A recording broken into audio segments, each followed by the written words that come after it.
Long days, pleasant nights, and welcome to Kingslingers, a Doof media podcast journeying through Stephen King's Dark Tower series and beyond. I am your host, constant reader Scott Daly, and my aura is kind of like a bluish green. And I'm your co-host, relative King newbie Matt Freeman, and amber is the color of my energy. Whoa. This week on the show, Insomnia. Ooh, Omnia. Interesting. Insomnia continues as we read and discuss chapters 3 through 5 of King's novel. Ralph confronts Ed Deepneau, who name drops a certain reddish regent. And then, as Ralph's insomnia continues to get worse, things start to get a little colorful. Matt, what did you think of this week's reading? You had a lot of fun with that intro, didn't you? I did. A lot happens, right? I mean, I know this was an unusually large amount of pages, but like we really ate through some plot. It's funny because last week I feel like a lot of my commentary was like, I'm really impressed at King's ability to just kind of take it slow, and no, like the plot really seems to be picking up now. I mean, we still don't know where it's going, but it seems to be picking up. The plots, plural, which is one of the things I want to spend some time talking about this week, kind of prefacing what our conversation is going to be later. There's a lot of things happening in this book, and they all seem like they're disparate events. And I think the way in which King is weaving these disparate narrative elements together is really interesting to me. Yeah, me too. I'm really, really getting into this book, by the way. Like, good. I'm glad. Yeah, very much. Glad. Well, I think we're close to 200 pages in of like 700. So you still got a long, long way to go. Awesome. And it's a good time. I'm happy. I'm enjoying this on reread as well. I mean, there's a lot, like, you just think about a book differently when you're reading it for the show. And I've never really thought about this book the way I'm thinking about it now. And I'm finding that I'm really enjoying what King is doing with these characters and what I think he's trying to say. Well, that's fun. Good. So let's waste no further ados and get right into it, Matt. We begin this week's discussion with chapter 3 of the novel, and this chapter picks up right where we left off last week with Ralph marching down the street to confront the abuser and wife-beater Ed Deepneau. We learn a little bit more about Ed and his family right away at the opening of this chapter. They're latter-day yuppies, as Ralph's wife Carolyn used to call them. Vegetarian Democrats that worked on the Clinton campaign were against nuclear power and animal cruelty. So King's doing a really interesting thing here, right? Because he's building these up as like very broad examples of everything that's the opposite of what you'd expect for a guy that just beat up his wife for being pro-choice, right? Like it's everything the opposite. If you were to, and I'm going to preface this by saying, like, anyone can be a horrible human being. It doesn't matter what side of the political spectrum you're on. But like, they're almost like a caricature of what a progressive liberal person in the 90s looked like. And yet here we are. Yeah, it's a source of minor confusion and, curiosity that King drops here and there throughout these chapters where you're just like, that doesn't quite add up. Of course, it prompts us to ask, where did Ed get these weird ideas, these very radical ideas about abortion specifically from, if he is in this very sort of milquetoast liberal milieu. Yeah, I mean, and it's interesting because I think this book is doing kind of multiple things at the same time. We have this idea of, the horrible monster can be lurking amongst us, right? Where like a person like Ed, who checks all the boxes for, a good husband, good father, like just a decent man all around, has this darker side underneath him. And so we're exploring that concept, but we're also obviously exploring this concept that Crimson King is name dropped in this week's episode of an external force presenting something to a person. And that's really interesting to have those two angles kind of going simultaneously there. Yeah. We'll have some fun talking about that, I think. Sure. So when Ralph approaches, the Deepneau sprinkler is running on their front lawn, and Ed's sitting out there shirtless reading a book and listening to Jefferson Airplane's White Rabbit, a song about drug use told through Alice in Wonderland imagery, which I guess kind of makes sense because we're about to go through the looking glass with Ed over here. And with Ralph, ultimately. Yeah, that's very true. At first, I love the way Ed acts, right? Because he doesn't seem to be acting like anything's wrong at all. Like the first thing he said when he sees Ralph is like, "Hey, Ralph, grab yourself a beer, drag up a rock if you feel like a game of chess." And Ralph is just like indignant because he's like, what the fuck, dude, you just beat the shit out of your wife. What is going on? And then, of course, the second Ralph mentions the code word Susan Day, Ed just loses it, pushes him down, kind of resumes being the person that Ralph remembers seeing way back a year ago at the airport. Yeah, the juxtaposition between acting totally cheerful and then being suddenly aggressive and violent really invokes what we talked about last week, that fear of people close to you having a dark, dangerous side. Mm-hmm. And I also find myself wondering at this point whether Ed is just some poor guy who got afflicted with, magical personality breaking evil magic, like that turns him into a jerk whenever somebody mentions abortion. Mm-hmm. Or, is this a dude who has a mundane mental illness or personality disorder or what have you, and he just is this way, and maybe the evil is preying on him in some way, and then somehow we're going to use magic auras to explain all of this. That's kind of how the week's reading ends, but I guess I'm mentioning that now because I think that's something that's worth talking about as we go. Like we know there's some supernatural element at work here, and I'm just curious at this point whether it's more of a Ed is a victim or Ed is a monster, innately type situation. Sure. I definitely think that's something we need to continue to circle back to. I think I will say one of the things we've talked about with Stephen King a lot through Salem's Lot and through The Dark Tower is this idea of what is evil and where does evil come from? And this thing that I think King has continuously explored is the idea that, there is this thing that exists inside of all of us. And he uses the idea of this like larger metaphysical, external source of corruption and evil, for lack of a better word, to kind of represent something innate to humanity. And so I think my answer to your question is kind of why not both? Yeah. And it can be both, and I think it can function as both. Yeah.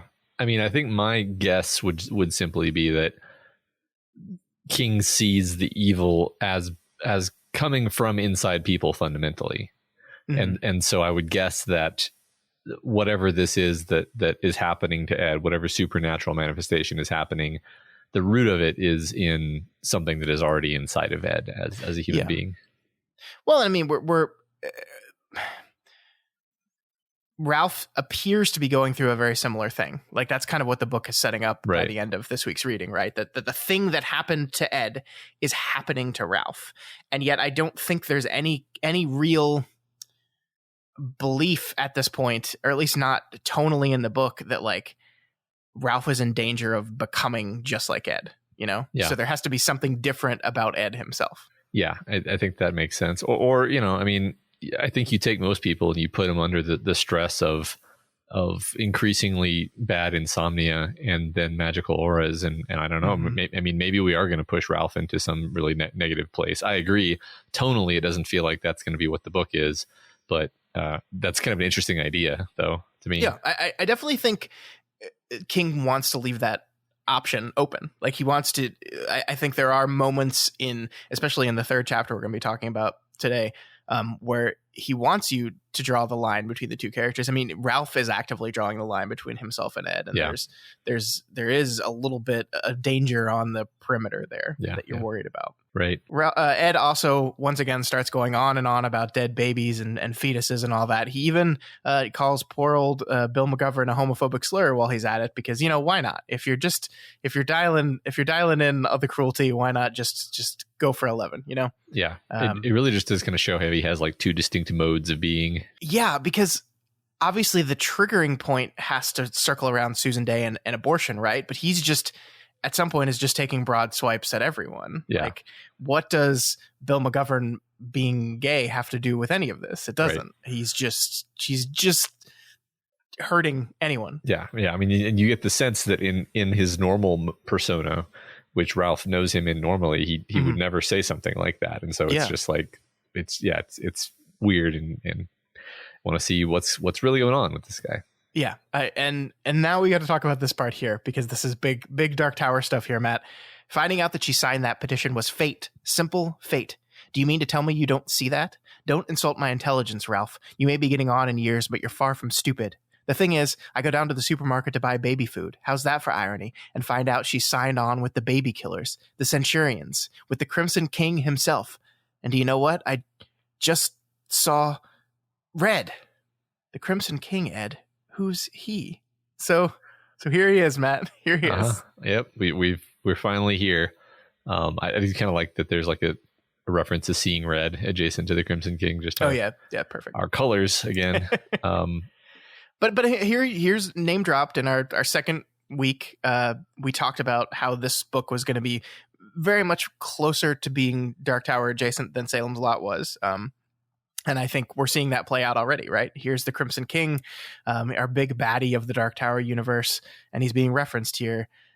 Ralph here says that the Crimson King is jumping from body to body, generation to generation, looking for the Messiah, and he might have actually found him this time, which is interesting, right? Doesn't really jive with what we understand of the Crimson King from the Dark Tower. But what's your reaction to this whole thing? I mean, it's very interesting because it doesn't jive, but it doesn't clash completely. Like, okay, so the reference to the Centurions definitely reminds me of the Low Men, just in reference to having some kind of, typical servant of the Crimson King. Of course, he also has his run-of-the-mill human servants, so that it could just be that there are some normal, coffin tattooed servants of the Crimson King in town.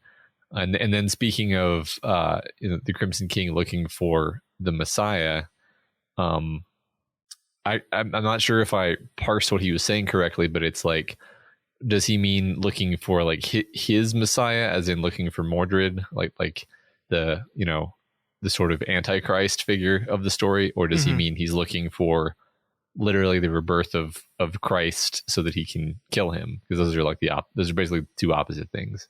Yeah, we don't actually know, but yeah, right. You're right that it just says the Messiah, and he doesn't go much further into detail than that. I guess the first thing I thought of was Mordred when he said Messiah, because of just all the imagery surrounding Mordred. Yeah, I mean, we do know that the Crimson King was working long and hard to make Mordred happen, for sure. Right. I mean, and that's kind of the thing that we have to stop right now and ask ourselves is, King wrote this book. He had not written 4 of the 7 Dark Tower books when he wrote this story, and he had invented a character called the Crimson King. The Crimson King is in the background of those first 3 books, referenced a few times here and there. But how much of this book and this person, and I know we haven't met him, we've just had reference to him, like, how much of that is going to line up with what we see in the Dark Tower of who the Crimson King ends up being at the end of book 7, which is just crazy Santa Claus chucking bombs, Harry Potter bombs at our heroes?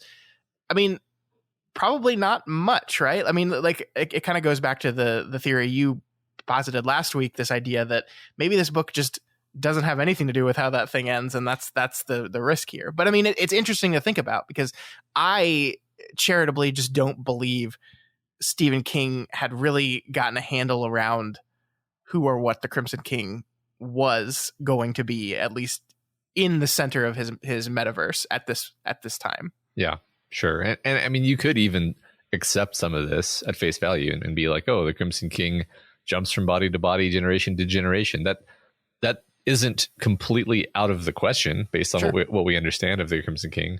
Yeah. It's just sort of like, if we learned that in the Dark Tower, it would be kind of like, oh, okay, interesting. Yeah. That almost kind of explains some of the stuff about like the fact that he seems to be able to live for a super long time. Yeah. We just don't know. Yeah. Right. Yeah.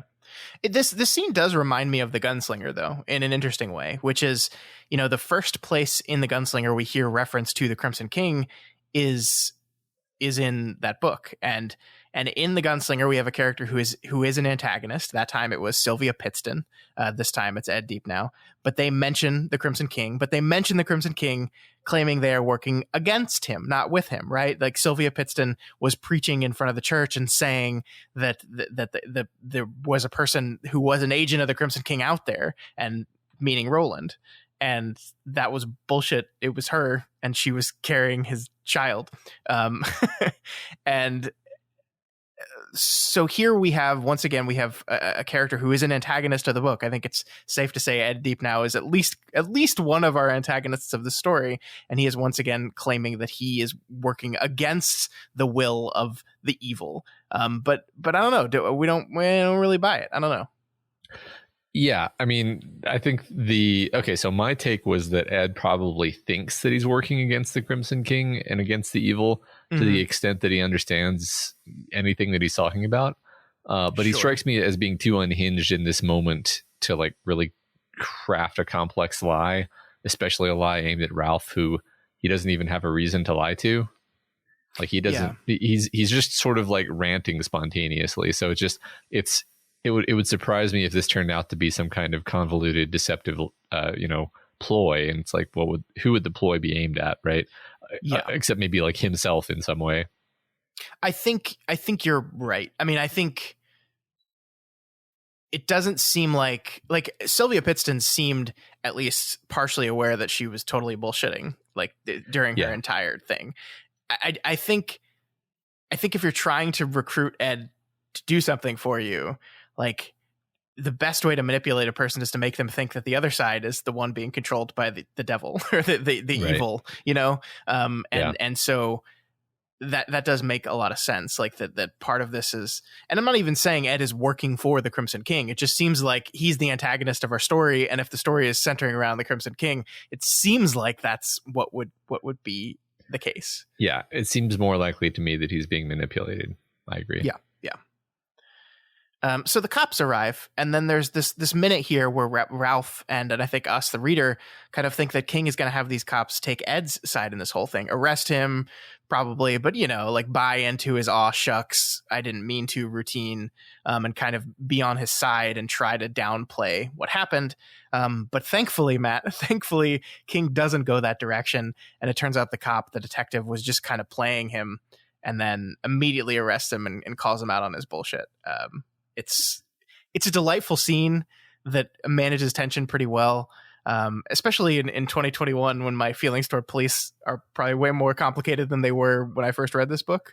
But like I don't know, I could just see a version of the scene where they're just like, oh yeah, I get it, man, I get it, wives, right? And it seems like that's where we're going, and we don't. Yeah, it feels more satisfying to see. It's nostalgic in a way to see the idea of like the cops actually being gunslingers.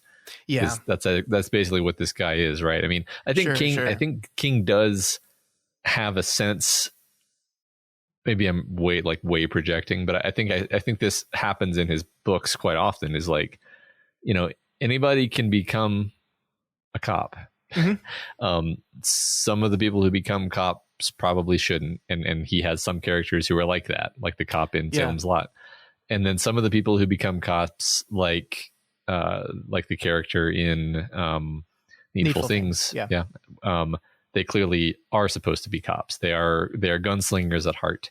They want to protect people. They're willing to risk their lives to save people, and so forth. And I mean, the optimistic side of King does permit characters like that to exist in his books, and it's fun to read about those characters.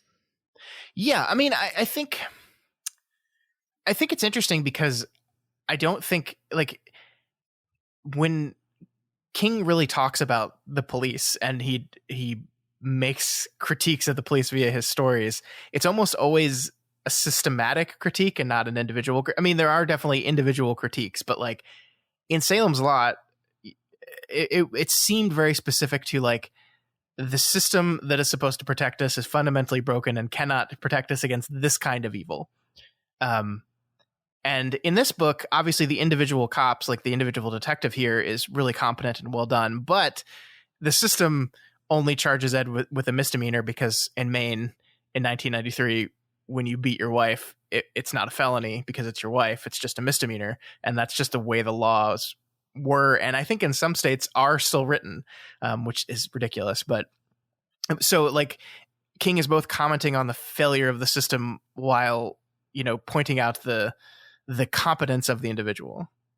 Yeah, that's interesting because he even the cop himself in the scene understands that this is terrible, right? Yeah, that there's nothing they can do. Yeah, I mean, like that the way the scene with the cop ends, which is like, Yeah, well, we'll just have to hope that the restraining order that prevents him from being around her, or the condition of his bail that prevents him from being close to her, keeps him away until their court date. And Ralph is like, or he kills her, and the cop's just like, yeah, or that. And it's just like, there's nothing they can do. Like, their hands are tied right.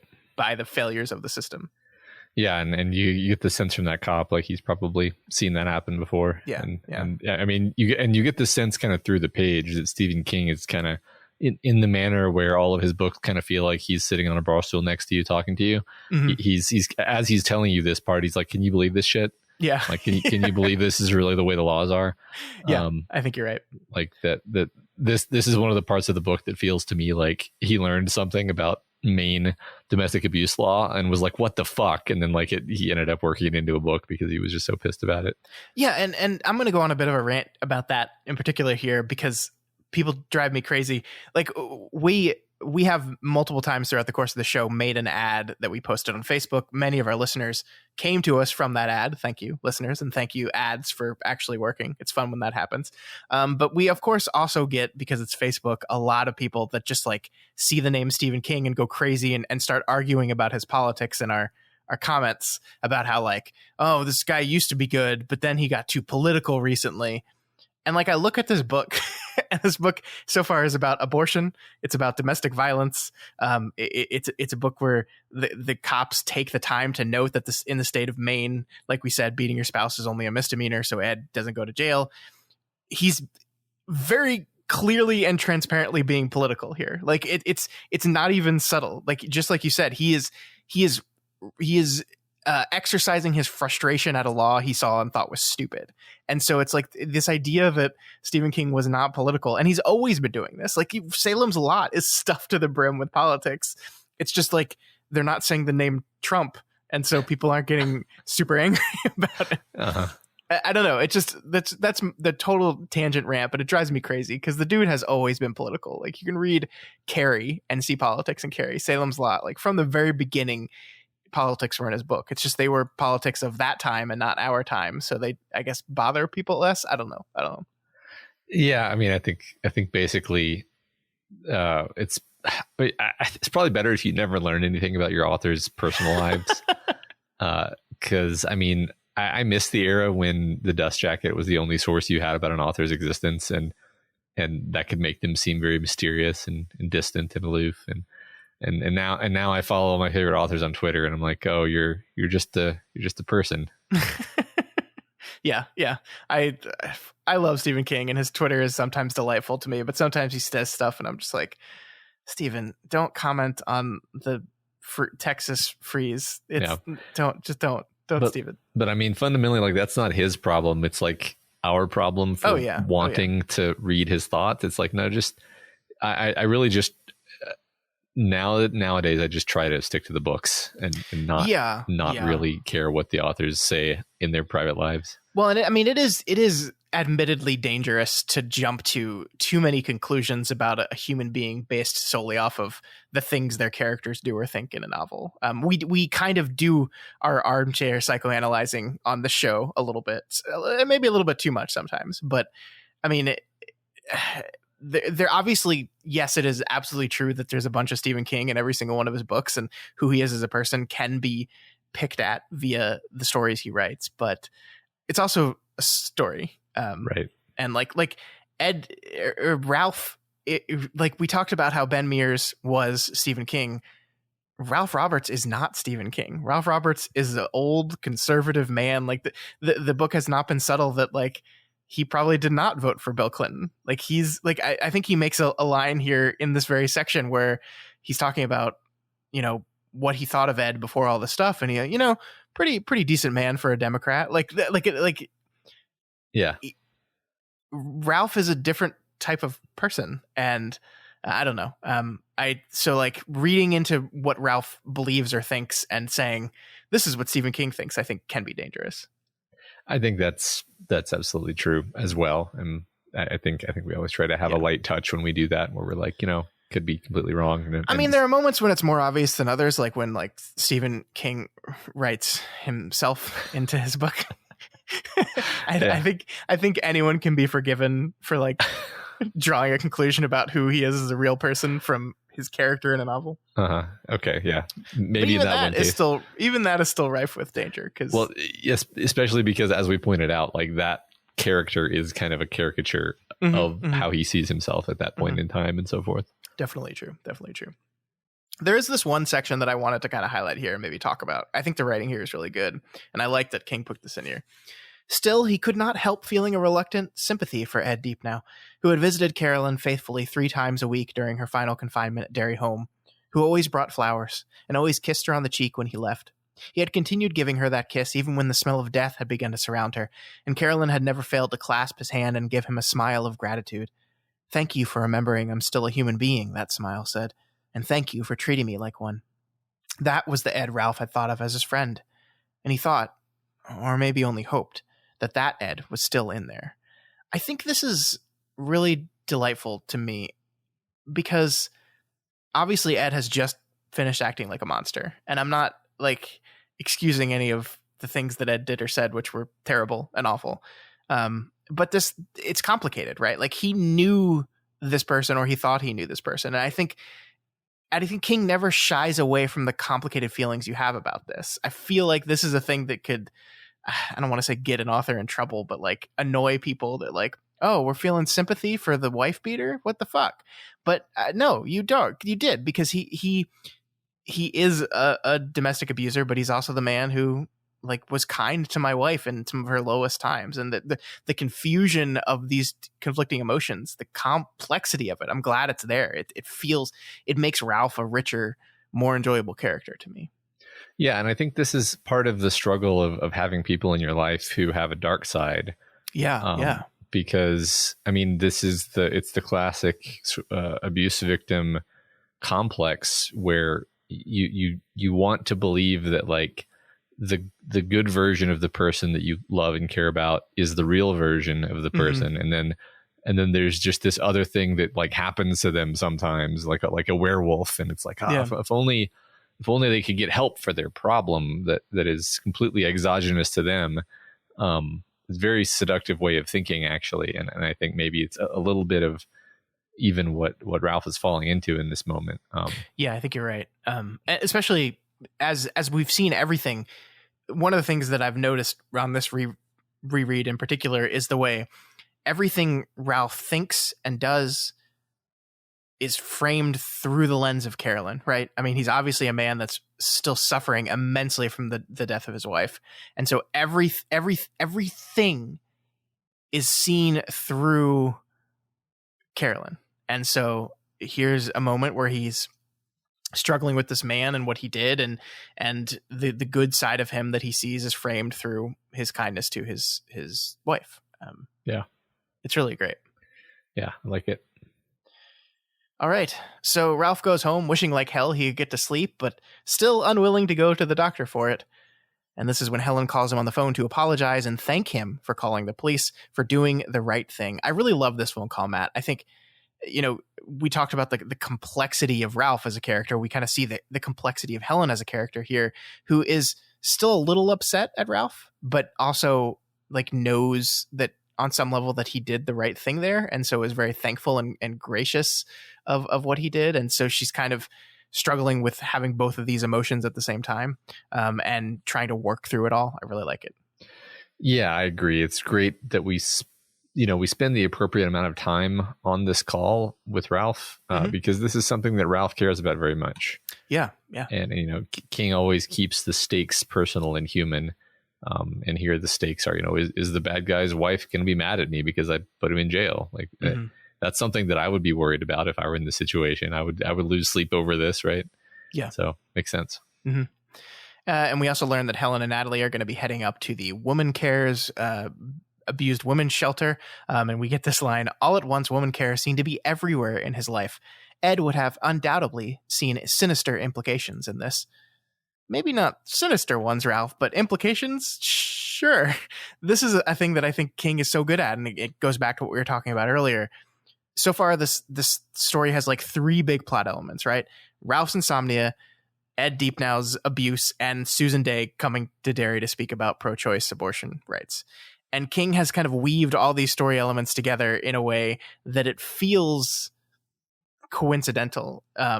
It feels like kismet a little bit here. And I think it's part of the fun of seeing how these things are weaved together. And again, goes back to the concept of Ka and the concept of contrivance in narrative, and how King is always like grabbing that bull by the horns and wrestling with it almost textually in his novels.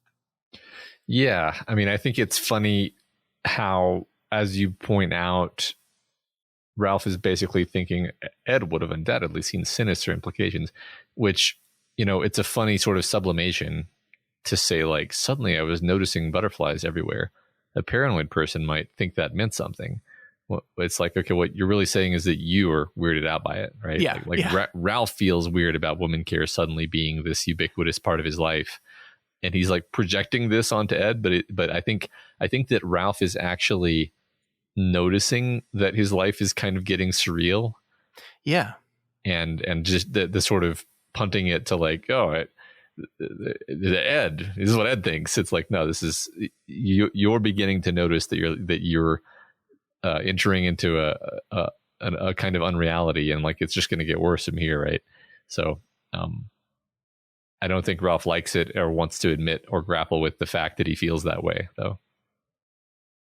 Yeah, I think you're onto something there. I like that framing a lot, especially as we continue through this week's reading, where those coincidences and those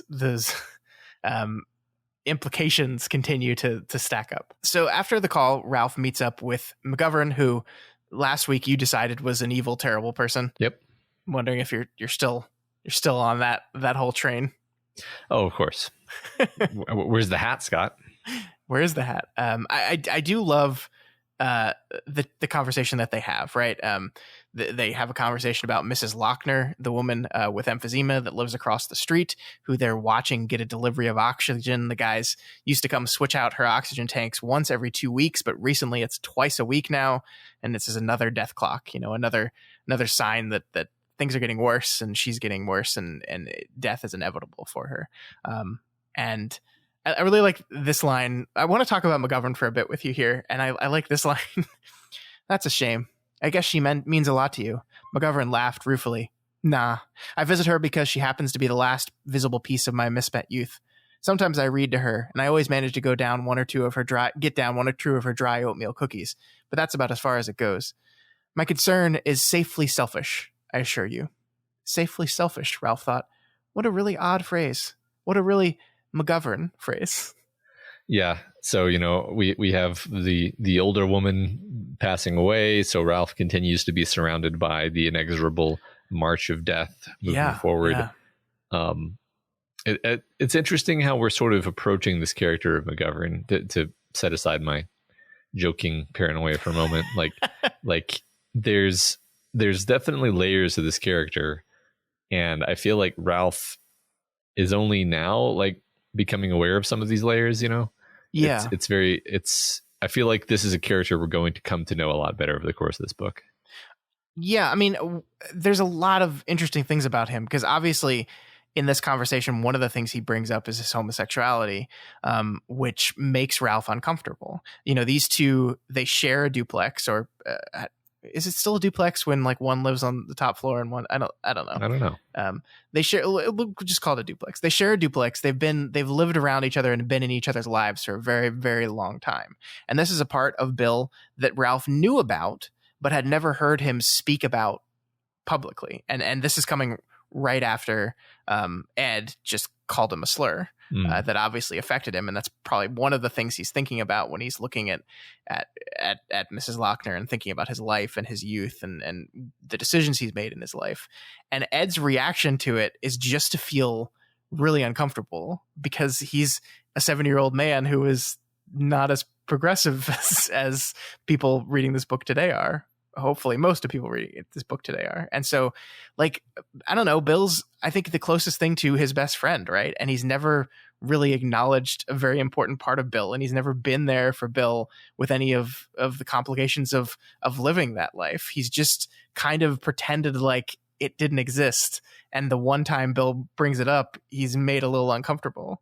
And it's a very complicated friendship these two men have. Yeah, right. I mean, this is what the 90s were like, though. Like, it is true. It is true. I mean, so true. We were like aware enough as human beings where like you just like couldn't talk about these things like in an open way. Certainly nothing like the way that you can now. Yeah. It's just so radically different now.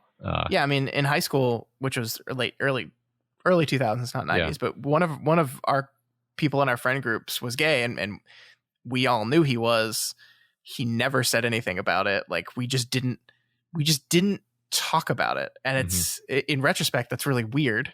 But yeah, you're absolutely right. This is kind of just the way things were, unfortunately. Yeah. And I think it's really interesting that King chose to include this character in this novel. Like we haven't really seen to what end yet, but there's a lot of interesting setups here, I think. For sure. Yeah. I think, I mean, he's obviously not just like a throwaway character. This is not a Stephen King going to be in a couple scenes, not really important character. I think this is going to be an important character going forward.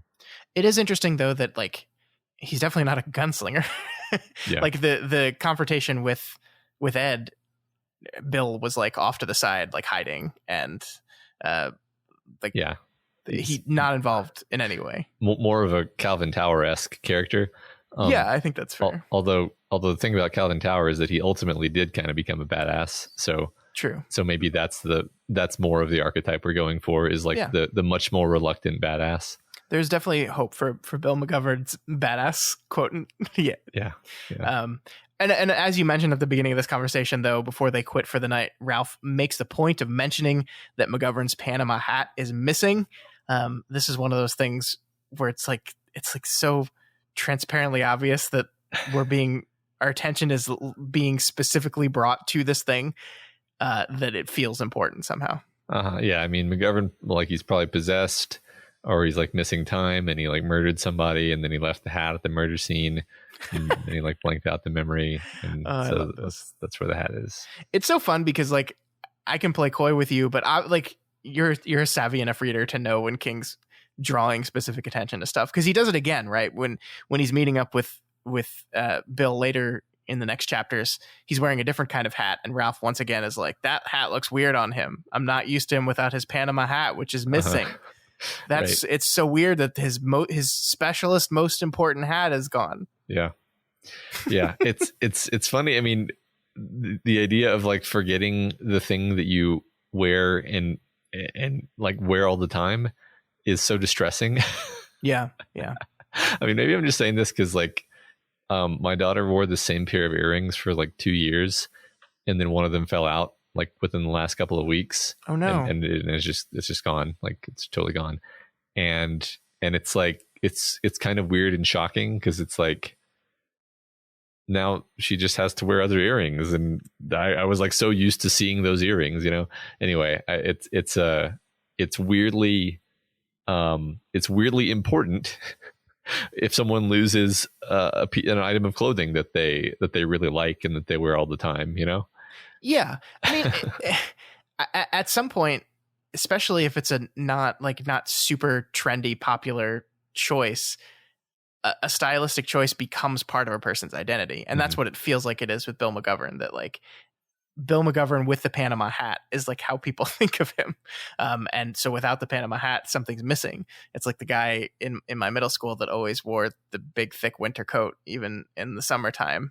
Like that was part of who he was. And if he just randomly stopped wearing that winter coat one day, we'd all be like, hey, where'd your coat go? Yeah. Hey, new guy. Yeah. Yeah. Fun stuff. Yeah. But I mean, to circle back around to him though, you know, we've had this moment where we kind of feel bad for him. And then there's this moment here where he shows himself to be extremely cynical. He says that he thinks Helen's going to end up back with Ed, that this encounter is not going to be enough for her to actually have the strength to break away from him.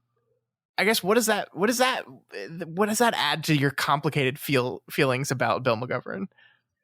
I mean, I think that we're supposed to see Bill McGovern as a complex person who has a lot of shit going on under the surface. You know, I mean, we talked for a second about the fact that he's gay, but he's a gay man born in the 20s or 30s. Sure. So he probably hasn't had the most easygoing and fulfilling life. And, you know, he probably has a lot of cynicism inside of him as a consequence of the life that he's lived. I know this is kind of drawing a lot of extrapolation from what we know, but I feel like it's fairly justified, actually. Yeah, no, I think you're right. I think you're right. It makes sense that he would have this rather pessimistic look on people and humanity after being a gay man that experienced the last 70 years. Yeah, right. You know what I was thinking this is a total not a random segue, but Ralph today would be almost 100 years old. Yeah, it's almost been 30 years since. That's crazy. Yeah, I was thinking about that too, like how much time has passed. I mean, we joked before about the 90s being about 10 years ago.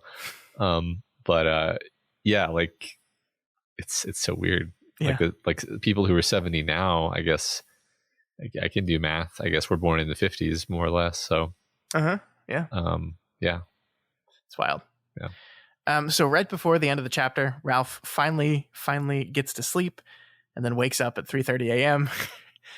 Barely remembering a dream that he was having. All he remembers is that Helen was there and Ed was there, and that damn stray dog Rosalie that we've talked about a couple times was there as well. Yep, it's gonna be a magic dog. Magic dog. Classic.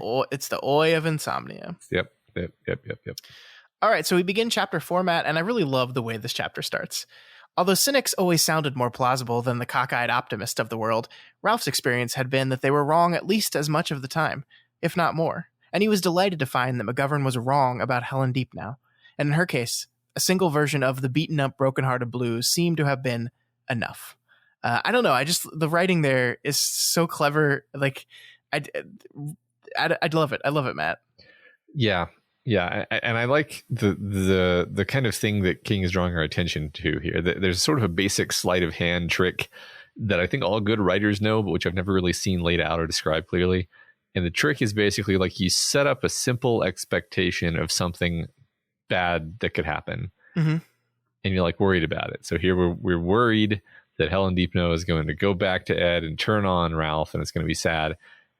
And then we have that thing not happen, and we're like, oh, thank God. That's a relief. And then we instead do an entirely different and more interesting third thing, which is probably also bad, if not much worse.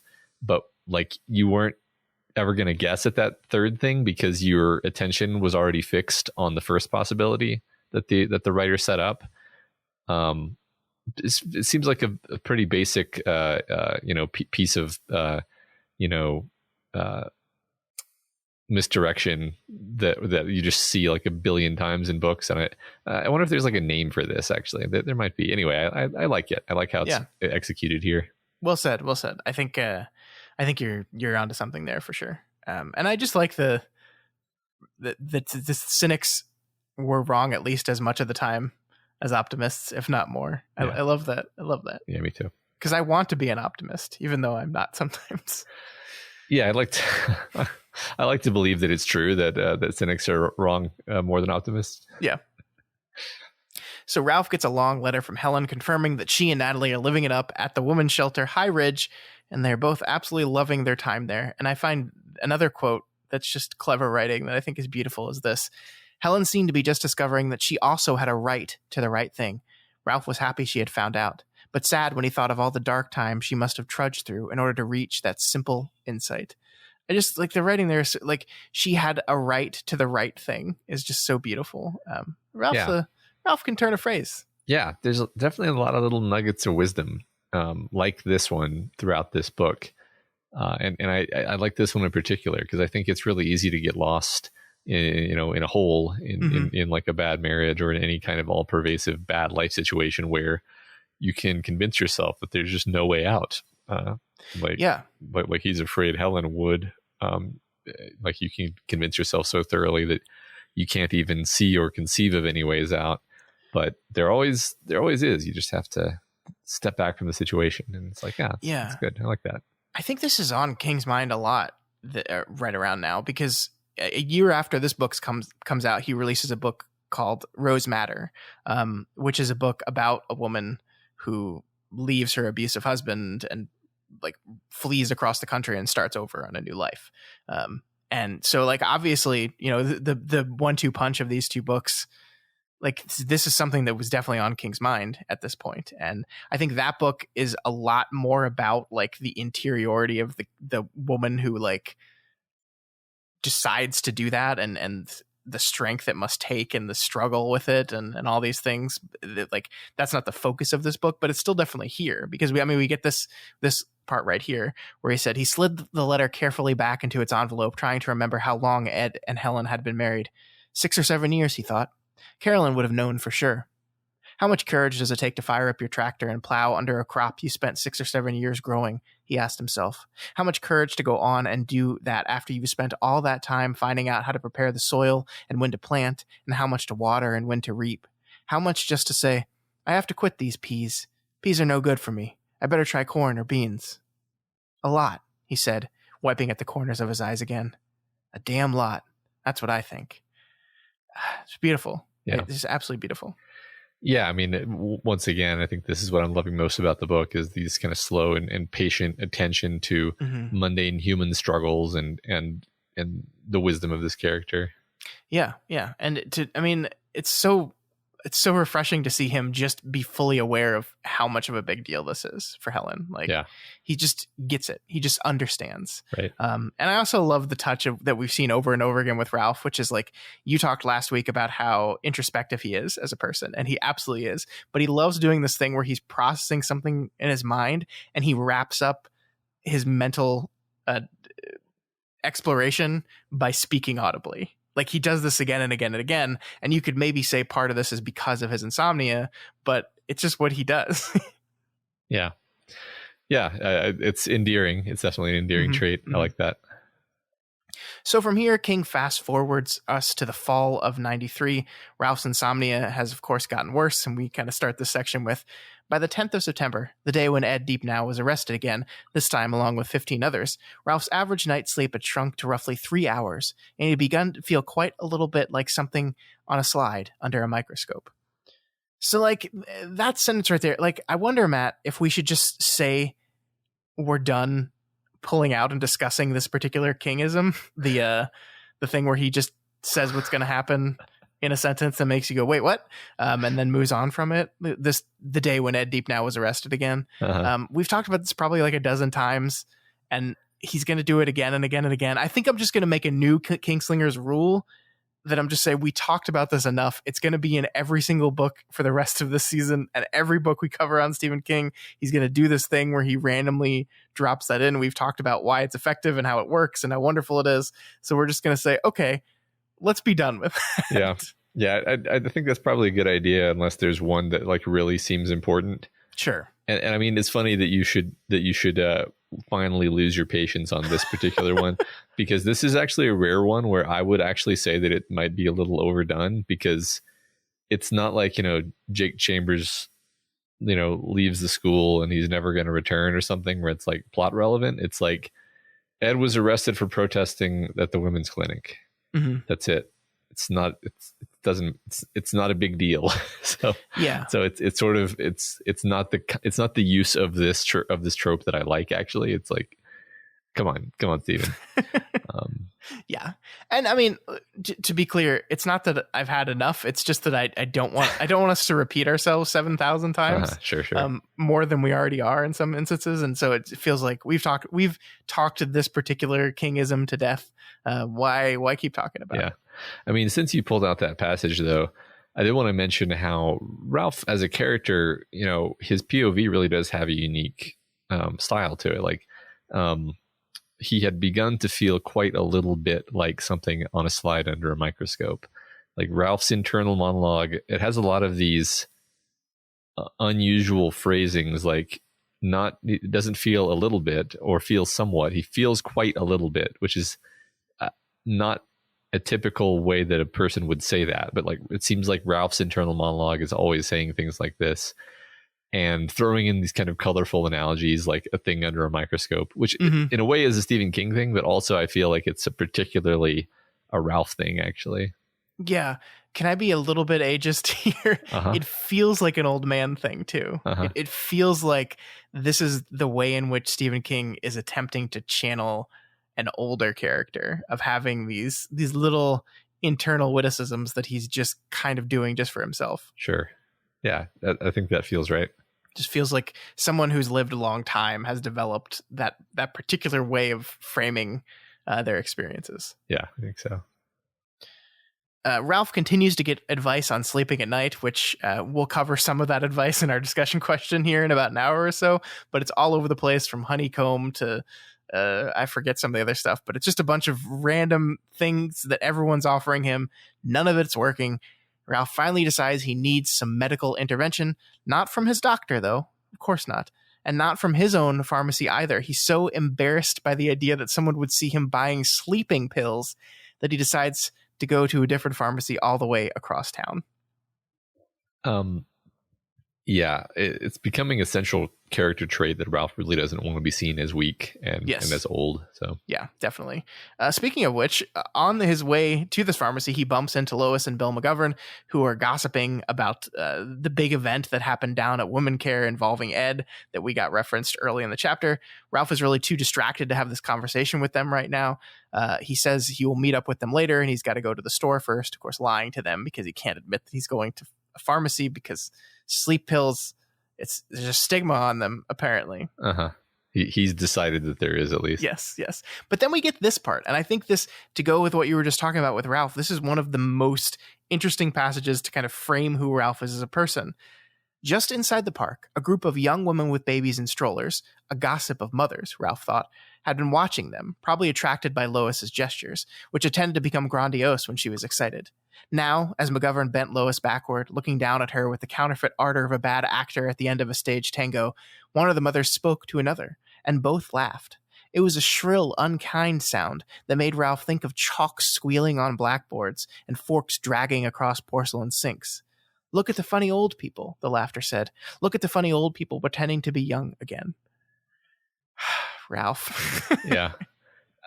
I'm surprised at how much I kind of meditated on this passage after reading it. I found it very affecting and very interesting because, like, I think on some level it would strike you as weird if you saw elderly people walking around in public acting like young people. Mm-hmm. But, like, what does that mean? Like, acting happy and carefree and being silly? Well, why can't old people be silly? Yeah. I actually wish that I saw more old people being silly in public. Like, that would give me some hope that, like, aging and remaining happy and is possible. Yeah. I don't know. Do you know what I mean there? I know what you mean, but, like, my read on this whole thing was almost the other side, which is like, Ralph, you have no idea what those women are talking and laughing about. Right. Like, it could literally be an infinite number of things that have nothing to do with you. And yes, he's so constantly self-consciousness of his age, like of who he is and how people perceive him. I mean, that's why he's going to this other pharmacy. And here's another beat of that, is that these women must be talking about the silly old people. And it's funny because he sees Lois react to the laughing too, and makes the assumption that she's just as self-conscious about this whole thing as he is. And, like, certainly that's possible, but, like, we don't actually see anything in her that confirms that. It's just Ralph's read on the situation. Yeah, I totally agree that this is more of a window into how self-conscious Ralph is of everything about what's going on in his life. And I think we talked last week about the fact that, like, everyone in this book is sort of understandably self-absorbed in their own problems. Like Ralph, again, understandably, because he's like, he just lost his wife and he has this horrible crippling insomnia. He's sort of like, it seems rude to call him self-absorbed, but, like, he's absorbed up in his own problems. Yeah. And he fails to notice that his neighbor is, has bruises all over her body from being beaten by her husband. Right. And similarly, like, I think he's absorbed, he's caught up in his narrative about, how much it sucks to get old. And he kind of even projects that onto his friends. And yeah, I mean, it's so fascinating because I think it's Bill who he was joking about, how, like, Bill always complains about being old, right? And, like, so Bill is just doing audibly what you're constantly thinking of. It's not that Ralph whines about being old. Like I feel like there's a kind of ribbing. Like my grandmother used to do this all the time, where like even when I was like really small child, she must have been not that old at all. Like she's probably younger than my parents are now. Would just talk about, oh, Scott, I'm so old. And my dad says she did this to my dad when like he was young. She was like in her 30s and 40s. Oh, Jimmy, I'm so old. I'm so like, there's like that kind of like playful, almost like sarcastic ribbing. And then there's Ralph's incredibly self-conscious viewpoint on this whole thing. Yeah. And yeah, right. I wonder where we're going to go with this. I mean, is it just that is who this character is, that we're not going to go anywhere? And that would be fine. But, it seems like something that King is going to explore and play with. Sure. I mean, like, it's depressing to me because, like, if there's one thing that I'm looking forward to being old, it's not giving a shit about anything that anyone thinks anymore. Because I'm old, I've lived a long time, and I am done caring about what any of you people think. So the idea that like old people are just as self-conscious as everyone else, like, no, I don't want that to be true. Yeah, right. That's what made me think about the fact that like you don't usually see old people being silly in public, but I guess the real truth of it is you don't really see anybody being all that silly in public because everybody's just sort of behaving themselves and not wanting to make a scene in general. So yeah. I mean, to wrap up the conversation, I do think you're right that there's a real stigma people have around like the acceptable behavior for old people in public. Like, I mean, there's a stigma for, as you said, everyone in public, but old people particularly, we like them to be in their old people boxes, and we don't want to have to deal with them as, like people who still want and desire and need things and want to have fun and like being around other people. It's just, I was reflecting on this because I was thinking about some specific sort of macho male personalities who have been in the public eye, and how as they get older and they go from being, let's say, on the road between being in their 30s and being in their 50s, they just very evidently give much less of a shit about how they're perceived as being like a macho tough guy. And it's like, you just can't be, it's somewhat ridiculous to be trying to be a macho tough guy when you're just obviously, getting older. Yeah. And in a certain sense, it seems like a relief to these men because they're like, oh, thank God, I don't have to keep carrying this burden anymore. I don't know. I was thinking about this too, because I don't know. This book has got me thinking about aging a lot, actually. Yeah. I think that's because it wants you to think about aging for sure. Yeah. So Ralph heads to the pharmacy, and while he's trying to figure out what the heck to get, he bumps into Joe Weiser, pharmacist, who also happens to be both an insomniac and a person that wrote a whole bunch of research and medical papers on insomnia. Well, that's pretty convenient, isn't it, Matt? It's Ka. It's Ka, baby. It's fascinating, right? Like, Ralph made this choice to go to a different pharmacy because of his insecurity. And who does he find there? The perfect man to bump into. Yeah. It's pretty funny. Mm-hmm. It's one of those things like you mentioned earlier where it's like borderline contrived, but also you just begin to suspect that like something is acting to set these things up. Yeah. I mean, we call it Ka because that's kind of the idea of what it is in the Dark Tower, but it seems like some sort of purposeful contrivance. And again, like I love that King looks at that head on, because I feel like one of the most popular complaints about stories I see is this feeling that the story is contrived. And I always kind of roll my eyes at that critique, because I don't know. I think I'm of the opinion, and I think you'd probably agree with me on this, that like people are very good at understanding that they don't like something, but they're actually like super bad at explaining why they don't like it. Generally, I'm generalizing. And I think turning into, well, that feels contrived is like an easy way of saying it, but like you only care about that if something else isn't working on you. Yeah. Right. Because everything in a story is contrived. Yes. And so like, this is one of those things where I feel like King, like, I don't know if like a lot of his early criticism, I actually haven't read any like early criticism of Stephen King. I think I should probably do that. I think that'd be interesting, but it just feels like contrivance and plot contrivance was a thing that probably King read a lot about his writing. And one of the things he did is kind of turn into it and say, yeah, it is contrived, but I'm going to make that the point of the novel. I mean, he did that with The Dark Tower. It feels like we're doing something with that here nebulously. I don't know. I just love it. Yeah, it does feel that way. You're right. All right, so let's move into chapter 5, our final chapter of the week. And this chapter opens up with Joe and Ralph sitting down at a diner to discuss his insomnia. So he says this: think of it this way, Weiser recommends 5 minutes later. They were in a new agey sort of diner called Daybreak Sundown.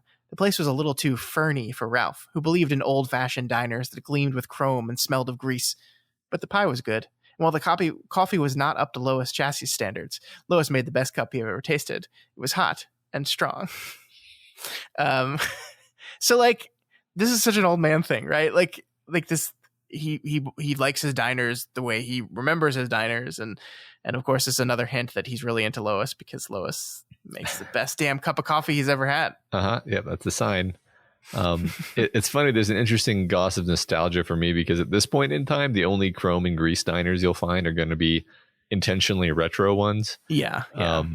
There's one in the town we went to college that was like a train car with a diner inside it. Yeah, they had a 12-egg omelet at that place. It was absurd. I want to go back and have that.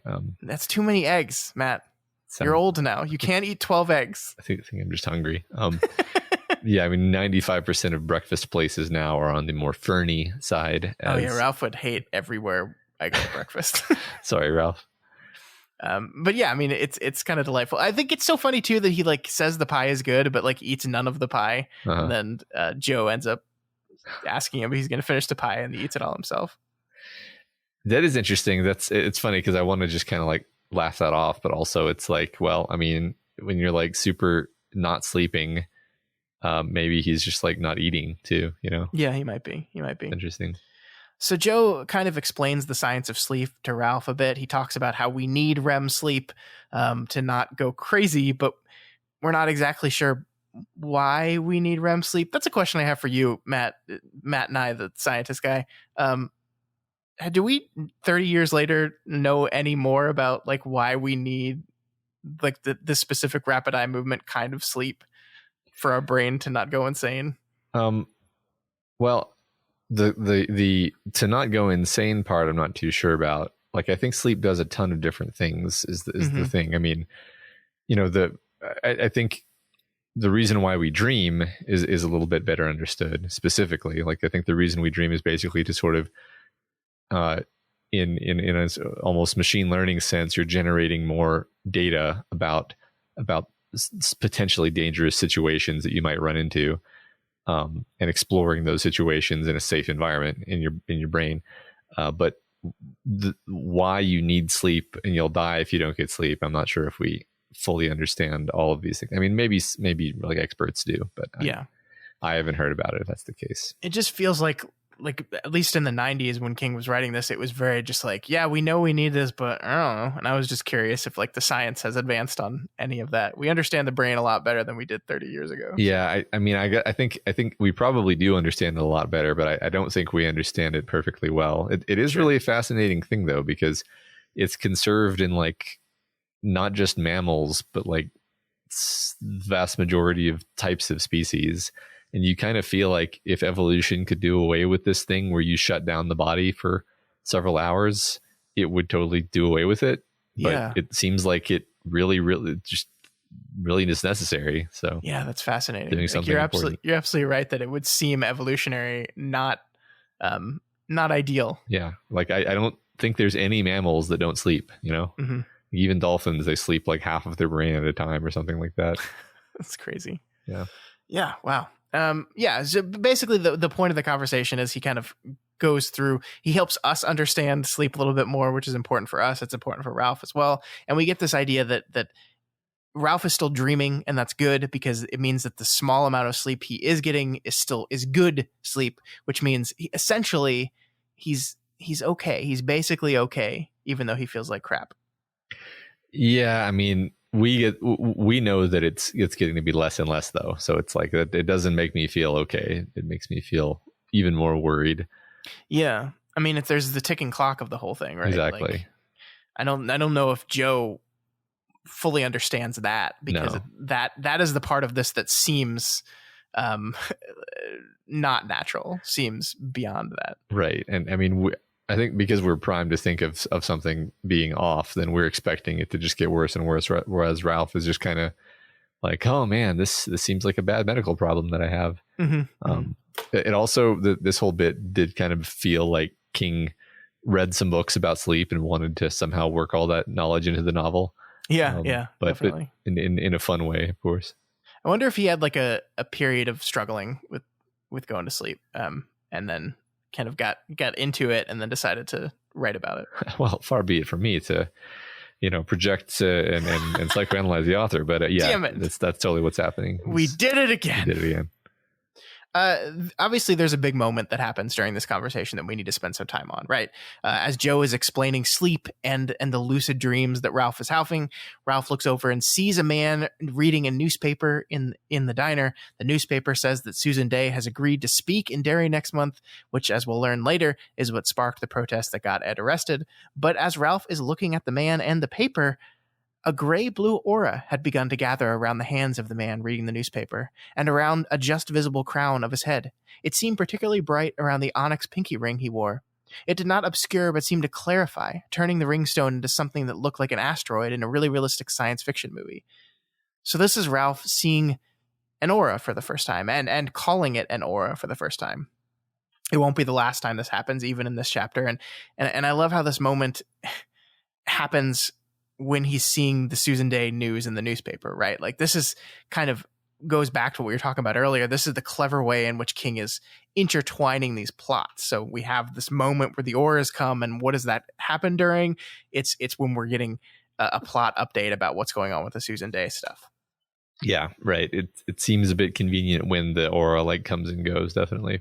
Mm. And also just the idea that the guy reading the newspaper that is talking about Susan Day, he has this onyx pinky ring, and it's like, I don't know about the last time I saw somebody wearing a pinky ring or an onyx ring, much less an onyx pinky ring. So this kind of seems. I got mine on right now. Oh, okay. I don't know. Never mind then. No, it seems a bit suspicious, but maybe it's absolutely nothing. I mean, yeah. I mean, the text does seem to draw specific attention to that, so maybe. Yeah. But I don't know. So, what's your reaction to the auras? I mean, obviously, we got kind of a slow build of setup to this. Ralph saw some weird colors earlier. He saw a weird moment with Lois, where like there was blue shooting out of her hands, and her and Bill's footsteps were leaving a trail. So weird stuff has been happening up until this, but this is really like the first time we're like, oh, this is some trippy stuff. Yeah. I mean, so just in terms of reactions, I mean, I think as we talked about last week, King continues to leave us in a place where we can't be sure that this isn't just hallucinations. Sure. But also we strongly suspect that it isn't, because it's a Stephen King book.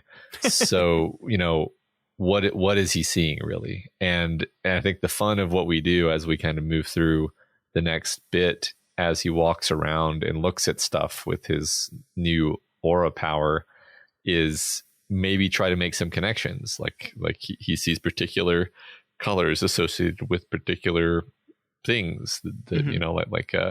Shoot, I don't actually remember them off the top of my head, but a mother and child seem to have this like very powerful like white aura, which reminds you of love and hope and all these positive things, and then the mother becomes worried and the aura changes, mm-hmm. and it's like, okay, so like it seems to be connected to like people's maybe people's emotional state, maybe people's physical health. It could sort of be all sorts of things. We don't really have enough data yet, and also none of this really occurs to Ralph because he, in some sense, just wants it to be random hallucination, and certainly isn't open to the idea that it's a superpower.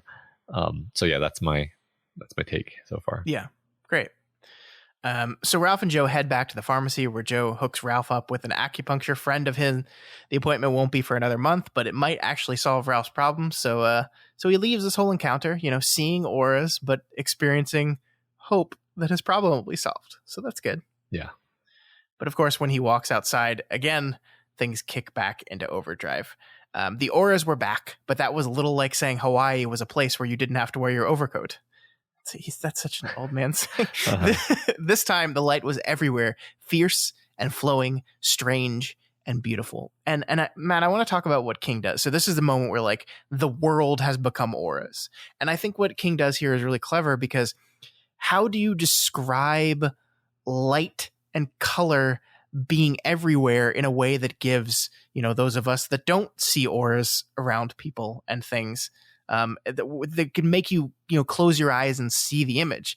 And what King does here is he relates it to something else. And so Ralph is looking around, seeing these colors, seeing these auras, seeing all this stuff. And it reminds him of a time when he was hitchhiking across Maine as a young man and needed somewhere to hole up when a storm came. And he passed out in an old barn at night.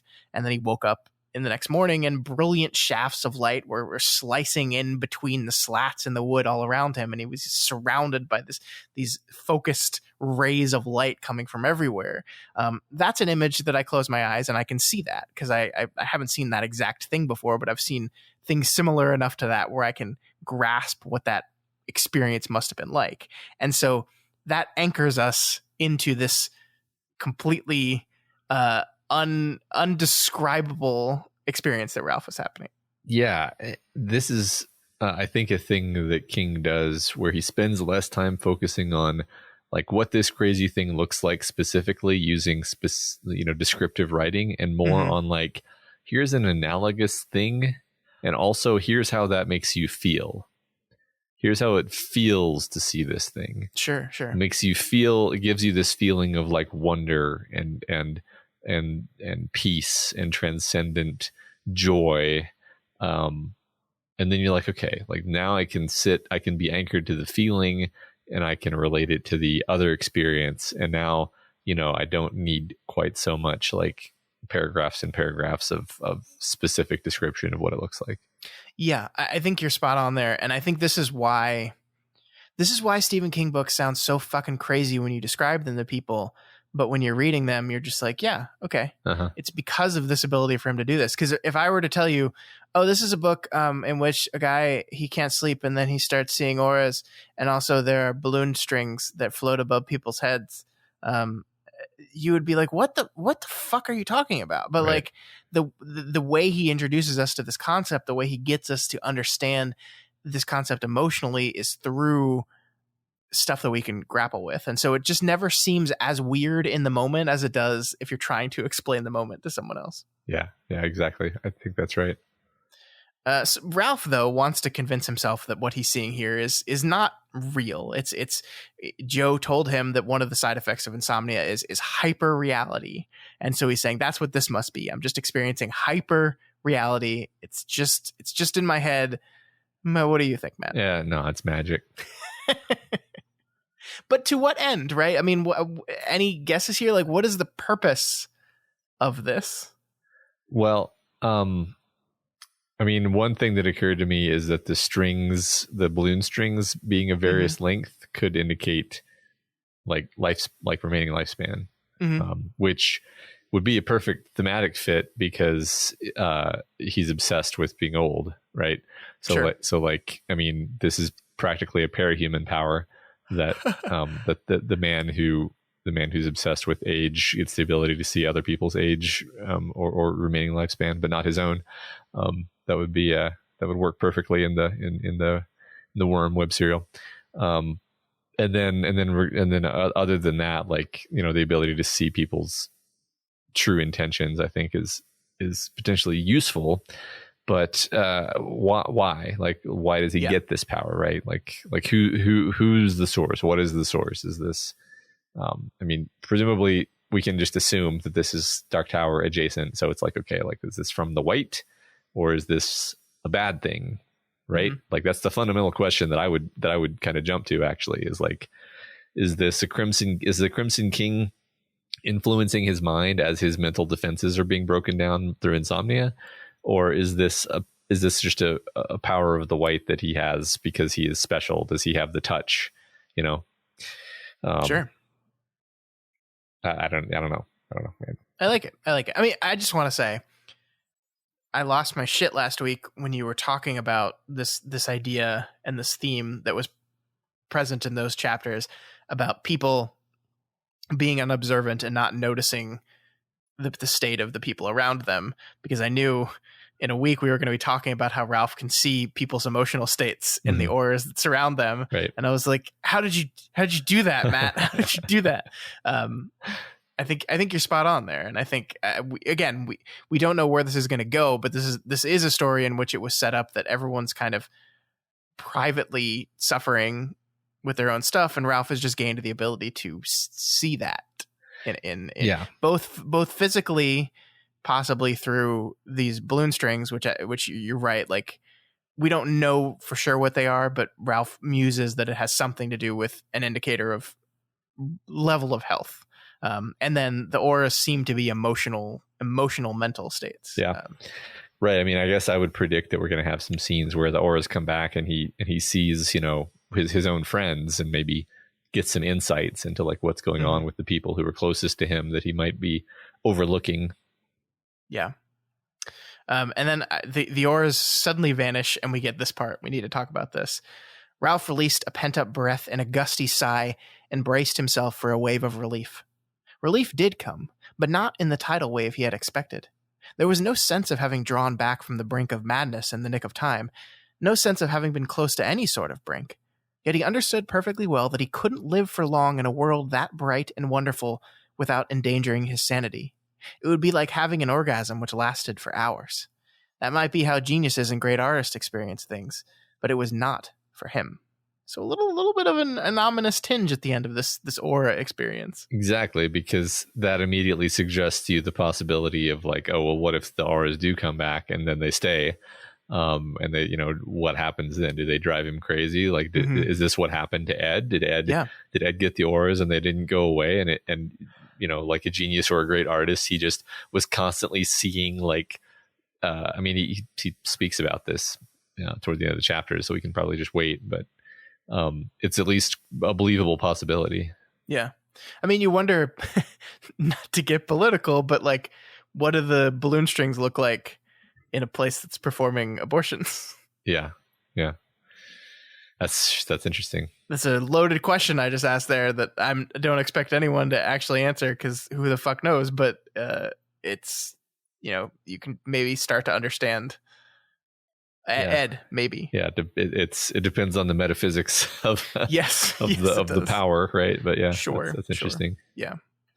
Yeah. So Ralph finally meets up with Lois and Bill at Lois's place, and I realized that I shouldn't prep for the show on an empty stomach, because they're like talking about her mac and cheese casserole, and I just I got really hungry when doing my prep work, Matt. I want some of that good mac and cheese casserole. No, I want some mac and cheese casserole. I mean, along with the 12 eggs you're going to be eating. Along with the 12 eggs. Look, I'll tell you the problem is I made ratatouille for dinner, which is actually very delicious, but there's no protein in it, and I really want some protein. So did it look like the one in the movie? Yes. No, it didn't, because ratatouille doesn't actually look like that at all. It didn't. It looked like just chopped up vegetables. Well, I did try to make it look aesthetic, but it didn't end up looking like the one in the movie. Although I did act out the whole scene where I pretended to get a pen out and then dropped the pen on the ground, and my kids thought that was very funny. Did they watch Ratatouille recently? Is this why this happened? We don't need to talk about this. Sorry, we're going down a rabbit hole here. No, they just love Ratatouille. Not recently. Yeah. Everybody loves Ratatouille. Everybody loves Ratatouille. So we finally learn here what actually went down at Woman Care. A group calling themselves the Friends of Life went to protest Susan Day's decision to appear in Derry.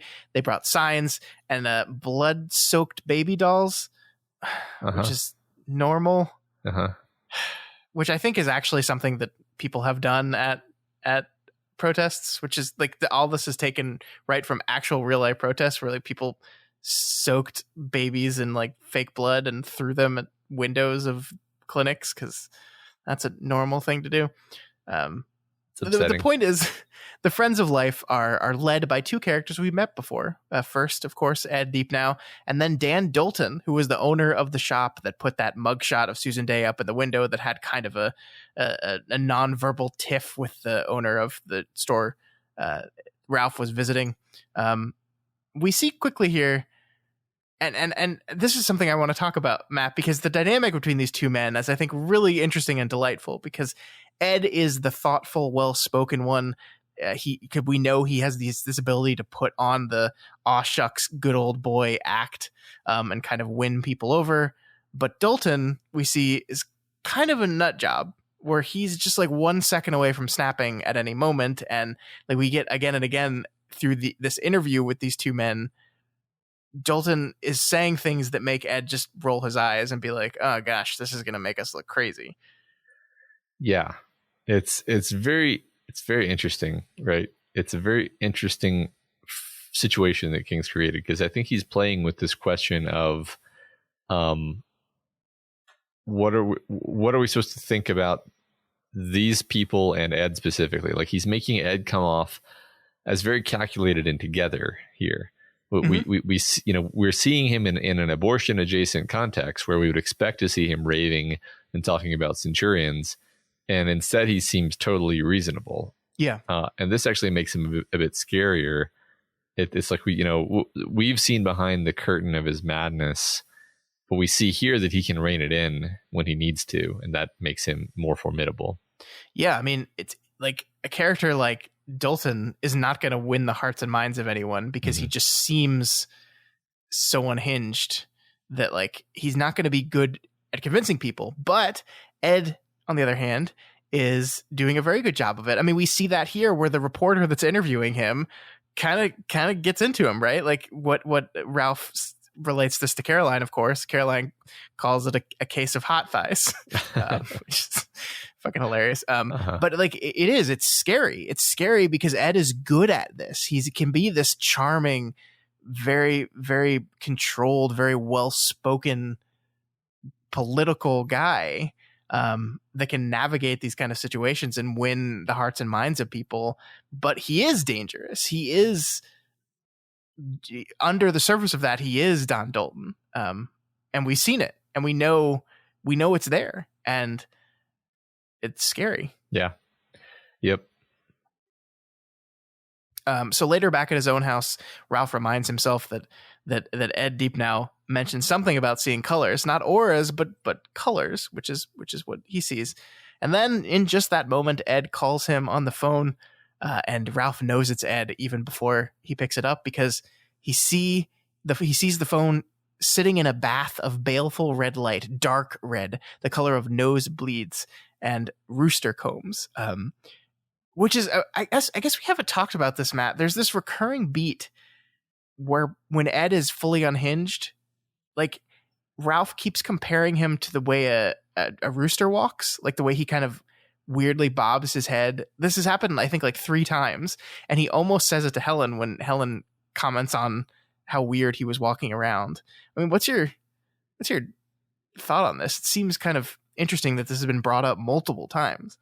Well, I mean, first of all, it's a reference to red, which I think sure is not necessarily obvious in terms of what it means, but it connects to the idea of the Crimson King and this color symbol that we see very often. And then I like, just to be very superficial, like roosters are kind of a creepy, scary animal. Oh yeah. Like, I mean, they're much smaller than us, but they also are like this like fearless psychopath of murder.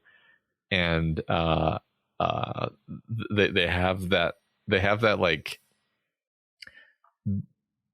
to say that a person is acting like a rooster is really a sort of like, oh yeah, so he's just totally insane and violent and aggressive and lacking all of the more human virtues that we would like a person to have. Like a rooster is like the opposite of a dog, basically. If there's a spectrum, on one end of the spectrum is the rooster and the other is the Labrador. And it's just a great, very clever sort of way of making us, it reminds me of how Anthony Hopkins said that he based his performance for Hannibal Lecter on an alligator, because he just tried to channel the sort of animal energy of the alligator, and it works really well to use an animal metaphor for a person's behavior. I think you're right. I mean, I think chickens are scary. Yeah. I've freaking Ghostbusters cartoon. I don't know. Did you watch the Ghostbusters cartoon?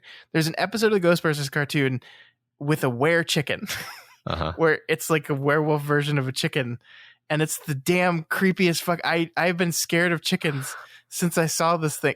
I watched it again recently. It's not scary at all, but it's just one of those things where it's unreasonably scary when you were a kid. Here, I'm sending you a picture of the were chicken, and I think I want you to see how a 7-year-old would be terrified of this thing. I will report. Were chicken. Yeah, no, that's nightmarish. Yeah, I mean that's just what a rooster's soul looks like anyway. So there we go. Ed Deepneau, were chicken. Yep.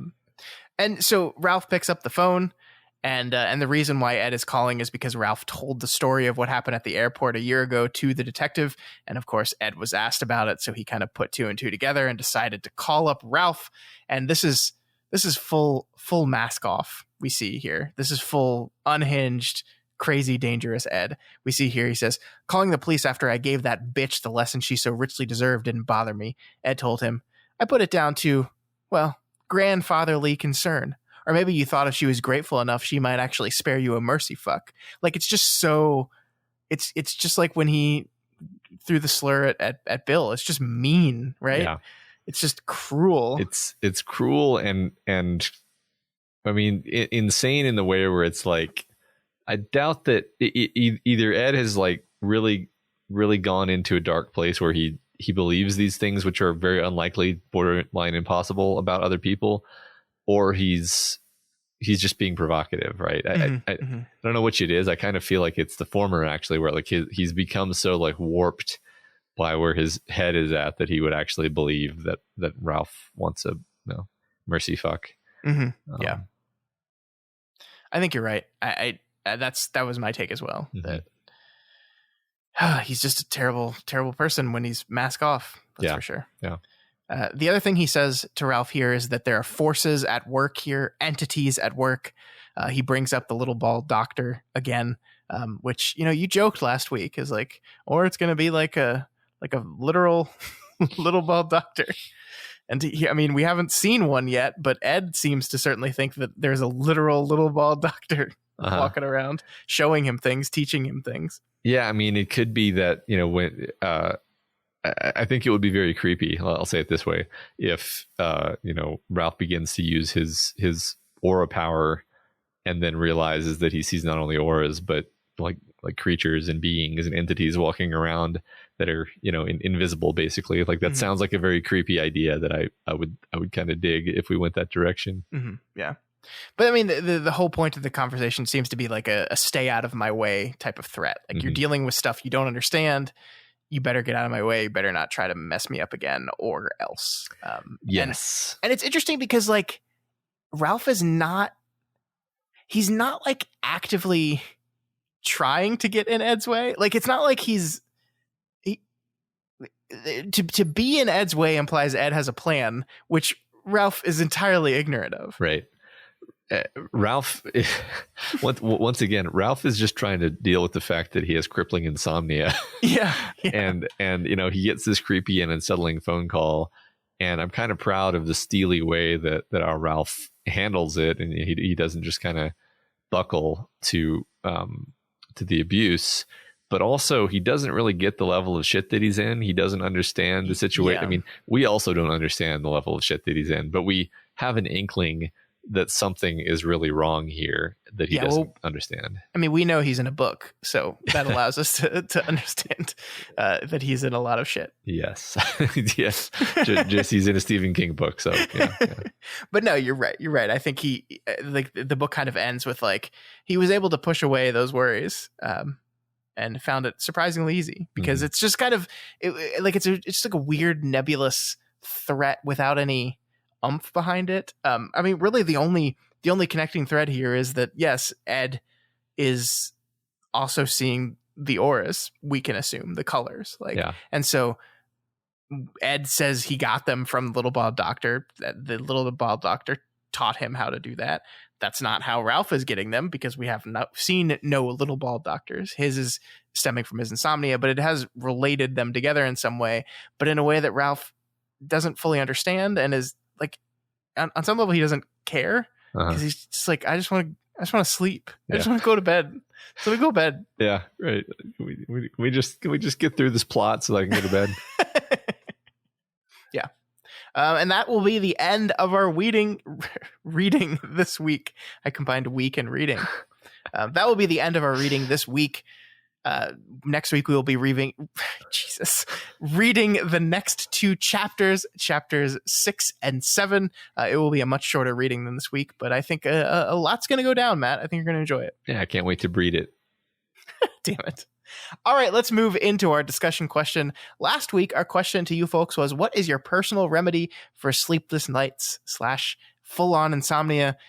We got a lot of responses to this question, Matt. It turns out everyone that listens to this podcast has some level of insomnia. I do think this is why this was such a good concept for a book in general, is because I think every one of us have at some point in our lives suffered from difficulty falling asleep. And it's a very relatable condition, not Ralph's specific problems, but just a broad, I'm not getting as much sleep as I need is something that everyone has experienced at some point, and everyone has their own way of trying to deal with it. Yes. And we all understand having anxiety about not getting enough sleep, even if we're not necessarily insomniac. Yeah. Especially when we close our eyes and see the were chicken in our dreams. Yep. Fun fact though, I have indeed been having trouble sleeping ever since we started reading this book. Interesting. And so once again, I have to mention that my letters of my first, middle, and last name add up to 19. So this is just another way in which I'm a Stephen King character.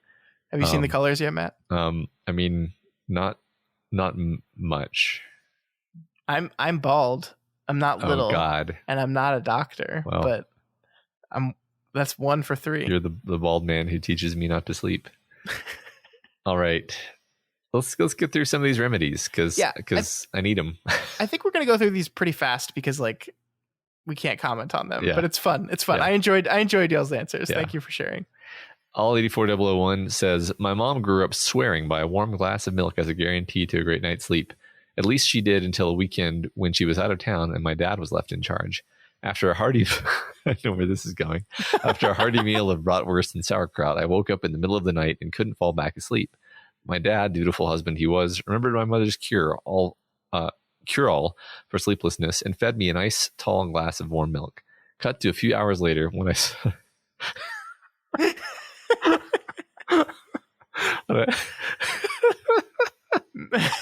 when I suddenly woke back up. Matt, just read the response. It became a fire hose of Bavarian vomit, covering my room, the hallway, the living room, and every surface in between with bits of sausage and fermented cabbage. Mom never recommended warm milk as a sleep aid after that night. Oh my God.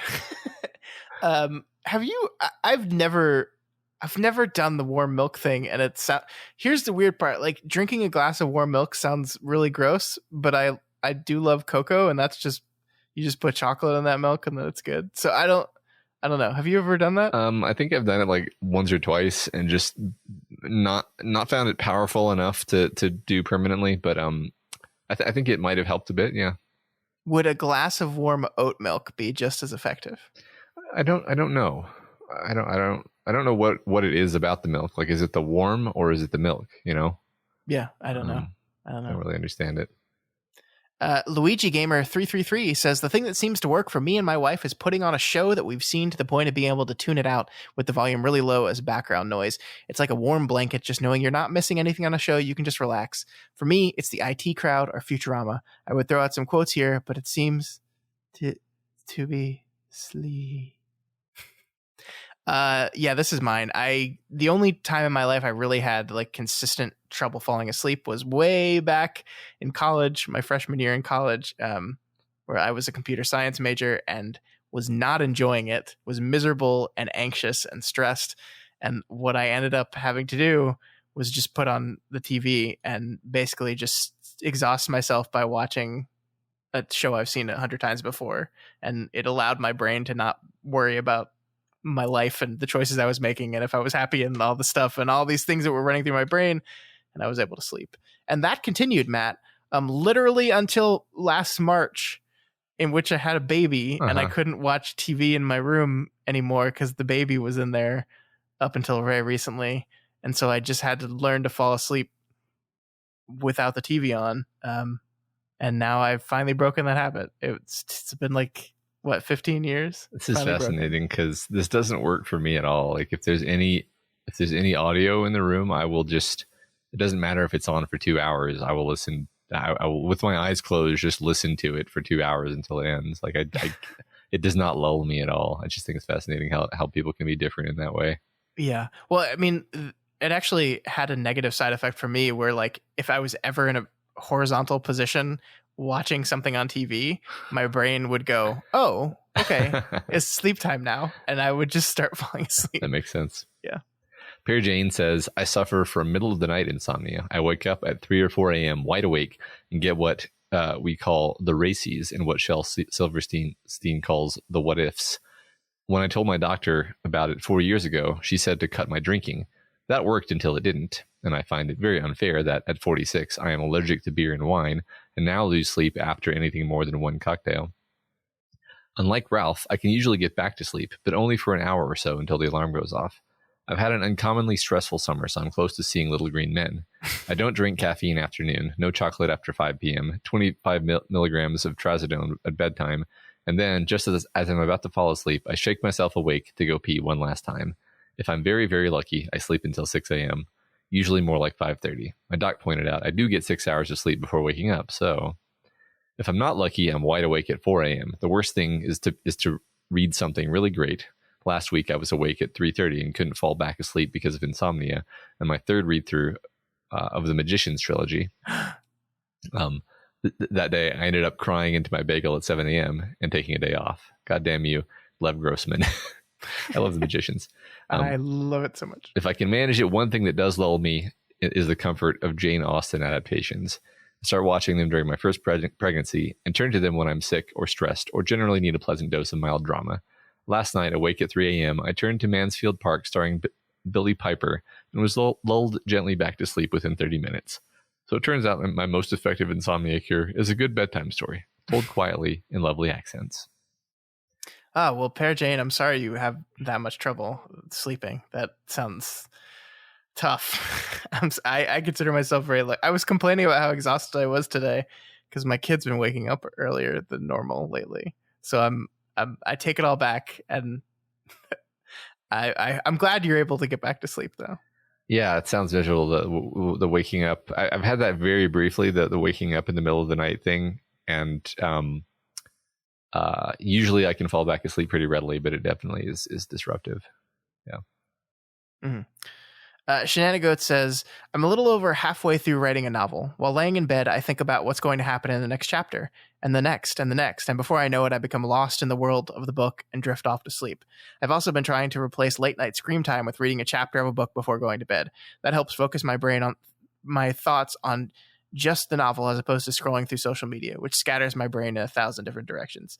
Yeah, I mean, like, stay away from your phone after 10 is just a good general idea. Mm-hmm. I think that the idea of like poring over your novel and thinking of what you want to do next, like, would actually keep me up. So I'm surprised that works for you, Shenanigans, because that would my brain would start going into overdrive.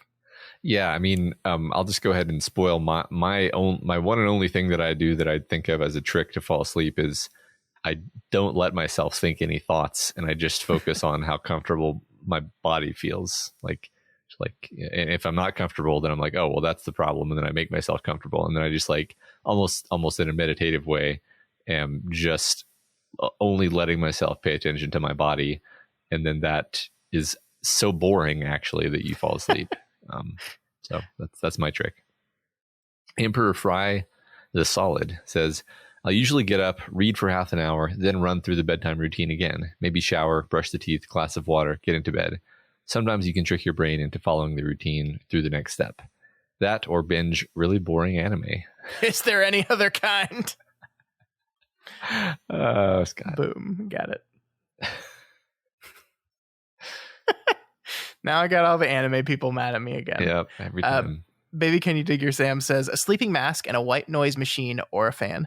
Falling asleep is never a problem, but 3 out of 7 nights I wake up between 2 and 4 and can't go back to sleep. I do find it helpful to get out of bed and try to sleep somewhere else, usually the living room couch. But mostly I just power through and hope that I'll sleep better the next night. Not getting any sleep really does impact your mental health. I used to work in a psych hospital, and one of the biggest things patients would thank us for was sleeping. Many had only slept a handful of hours for weeks when they were admitted. Getting a few nights of real sleep did wonders for their health. Gosh. That's interesting. Yeah, white noise is kind of hit or miss with me. But I think I definitely took advantage of that, like when I had little babies in the house. Like we used a lot of white noise for them. Oh my god, white noise is the best thing in the world for babies. Everyone, if you're having a baby, get like 17 white noise machines. Get ones for every room and portable ones, and they work amazingly. Yeah, I mean the only problem in my mind was like they kind of needed it after a certain point, and then I was like, oh, okay, well this is now kind of a problem because like what if we have to go on a trip or something? But yeah, I mean eventually we're gonna wean our son off of it. Like you just apparently like you just turn it down, yeah, like every few days for like a few weeks until they just don't notice. Yeah, that makes sense. It's probably not quite as easy as that, but in theory. Yeah, well, yeah. I all of my babies were like incredibly light sleepers. Like they seem to be able to hear like the difference in airflow if you like walked in front of their door. So anyway, that's babies. Drunk Reddit account says my remedy is to drink a few 3 to 6 beers before bed. Hey, it's Ben Mears. Yeah, but seriously, what helped me is to just fucking exhaust myself so I can't stay awake anymore.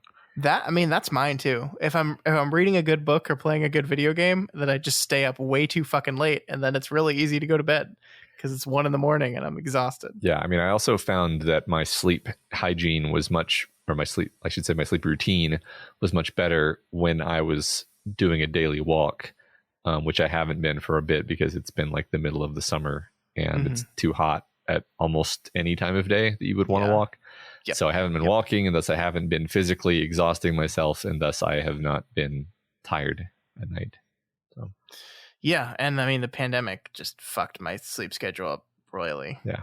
Being unemployed and stuck in a house for like 4 months, just I'm still not like, I mean the baby didn't help, but I'm still not like fully recovered from that wild time. Yeah, like sleep wise. Yeah. Gosh. Yeah. B. Dorf says, hi, all Kingslingers. I'm a long-time listener since early word and first-time commenter. Oh, great. I'm glad this question got you to comment finally. Ever since I was a little kid, I would lie awake at night for what seemed like hours at a time before finally drifting off to sleep. Eventually, I mentioned this to my doctor and discovered the wonders of melatonin. Melatonin is a hormone your body releases to signal sleepy time, typically released by the brain when the sun goes down. I take a 7 milligrams tablet. My fiance prefers the gummy versions before I crawl into bed, put on a Let's Play, and I'm out like a light. On the rare occasions that fails to work, however, I get out of bed and wander the house for a few minutes, use the bathroom, get some water, play on my phone, then get back into bed. This, according to an article I read years ago, resets the brain that lets me sail smoothly into dreamland. So a few people have suggested this idea where like if you lie down and you're having trouble falling asleep, then just like start over the process. Yeah. I've never actually tried that. That's really interesting. I haven't either. And I really had a hard time falling asleep last night. And I kind of wonder what would have happened if I had tried this. So cool. This is interesting. And it reminds me of a thing I wanted to talk about when we were talking about Joe Weiser that I forgot to. So let's just circle around briefly to this, Matt. Sure. So there was this idea that basically when Ralph talked to Joe, they talked about his doctor, whose name I'm blanking on right now. Litchfield, yeah. Yes. Because the undead field. Yes. Right. And basically what we learned was, had he gone to Litchfield, had he done that, he would have probably been prescribed a pill that would have fucked with his good sleep and not actually cured his insomnia. Mm-hmm. And I think that's a really interesting choice, because like I felt through the early parts of the reading that the book was trying to frame Ralph's obstinate stubbornness to going to the doctor as a bad thing, right? That as you are making a poor medical choice because of this blame that you're harboring for this doctor for taking your wife away from you. Mm-hmm. And in the framing of this week's reading, it seems like that inadvertently was actually the correct thing to do. Mm-hmm. And that's interesting, right? Because I mean, like, it's not framing it the way I thought it would. It's not placing punishment or blame on Ralph for making what it seemed like was a dumb decision at the time. Yeah, I mean, I get really kind of galaxy brain about this, because I'm not sure if Weiser is actually giving him good advice necessarily. Mm-hmm. Mm-hmm.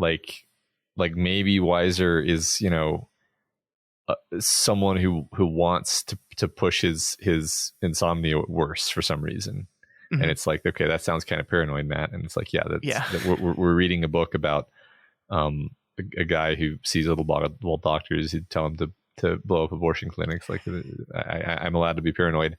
But I don't know. Like, I do think it's interesting. I mean, it kind of reminds me of like when I first went to, try to get my headaches figured out, and the first doctors that I saw about it prescribed me opioids, which is like literally the worst possible thing that you could prescribe someone who has migraines or really any kind of headache at all. Jesus. Because it's like, oh, cool, now you're addicted to opioids, which that's gonna help you. So like, I think like general practitioners are just like not the person to go to when you have some kind of like mysterious ailment. Sure. They're the person to go to when you're like, I cut myself, or I am sick with a boring normal disease, but not if it's like a chronic thing like insomnia or what have you. Sure. I just don't think they're trained to deal with it, is the answer. Yeah, that makes sense. I wonder, Ralph's stubbornness, in what ways is the book going to actually confront that? It seems like this was a method and we've dodged that. Mm-hmm. So I don't know. Yeah, I definitely, I don't know. There was a lot of kind of vague cloud of suspicion around that whole situation. And I just don't know. I mean, the fact that he started having his auras like in the middle of it also aided that suspicion. True. But we'll see. We'll see where that goes. Sure. All right. Speaking of doctors, RL Raider says amphetamines. Most of my insomnia went away when I started taking ADHD medication. Oh, there we go. That's really interesting, because I would not have assumed that taking amphetamines would make you sleep better, but I think it's all about balance, isn't it? Sure. Karina 2020 says no caffeine after 5 p.m. I take melatonin every night, and I have a big body pillow for my achy bones. If I still have trouble, Tylenol PM does the trick every time. That's cool. Yeah. Do you have a no caffeine after a certain time rule? Now it's no caffeine afternoon. And I literally am drinking coffee right now. It's 11:30 at night. That's and I'll sleep fine. Yeah, you probably just have. There are like a few specific genotypes with strongly different reactions to caffeine. Mm-hmm. Yesterday, I know exactly why I didn't sleep well. It's because I had like a social event where I needed to be extremely mentally acute, and so I drank like a bunch of caffeine in the afternoon, and then I couldn't sleep last night. And that's why that happened. So wow, let me just take a big old sip. God damn it! I just drink decaf in the afternoon. So I hate you. All right, Bricks says, funnily enough, back when I first read Insomnia was when I had the worst insomnia of my life. Matt, you relate to this? Yeah, right. Here are some tips that have worked over the years. Warm milk with honey. Heat up some milk and drop some honey in. Not only good for when you can't stop coughing, but also great for getting to sleep. But not with bratwurst. Not with bratwurst. Jesus. Watching retro gaming videos on YouTube. I know. Sleeping with the phone shining in your face is a no-no, but I found that having enthusiastic, deep-voiced nerds talk about games from my early childhood really hits the nail in the coffin for my wakefulness.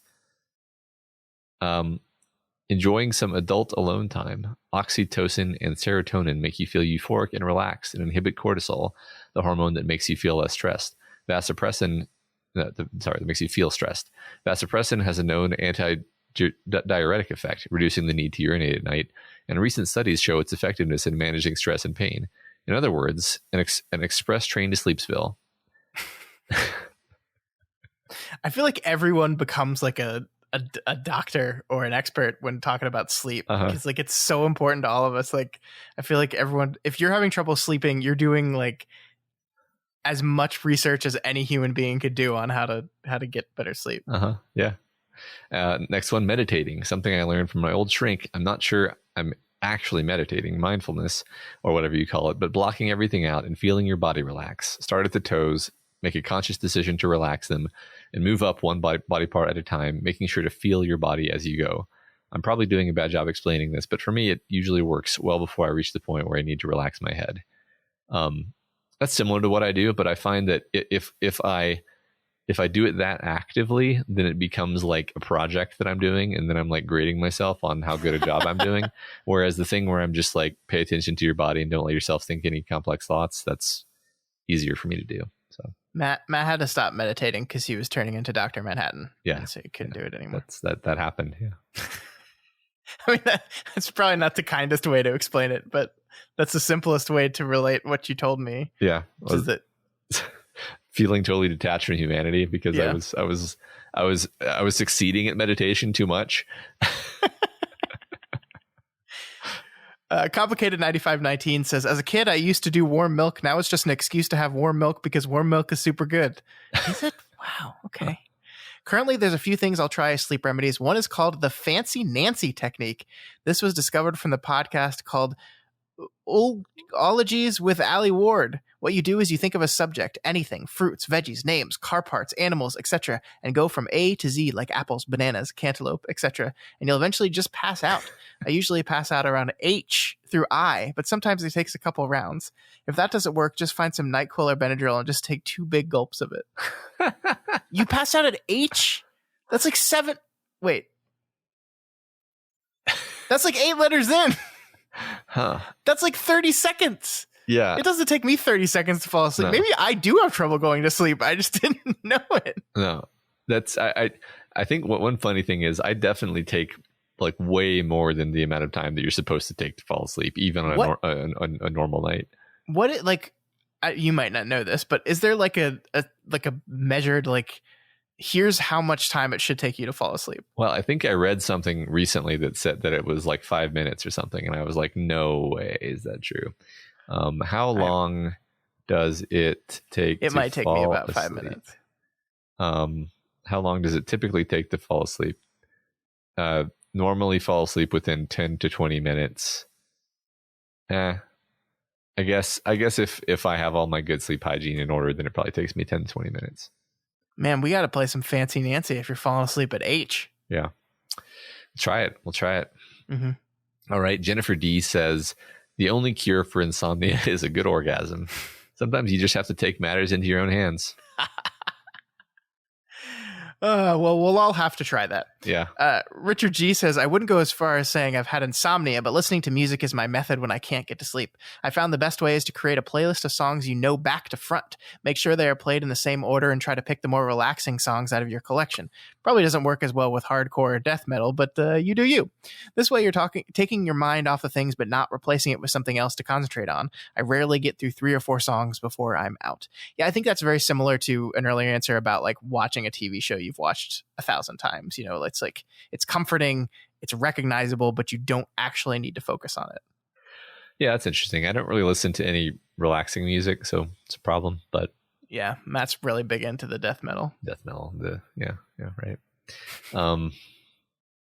Not literally, but basically. All right. Steve D says, "Hello, gentlemen. When sleep eludes me." Why did you go so ominous? Why is Steve evil? I assumed that's how he meant it.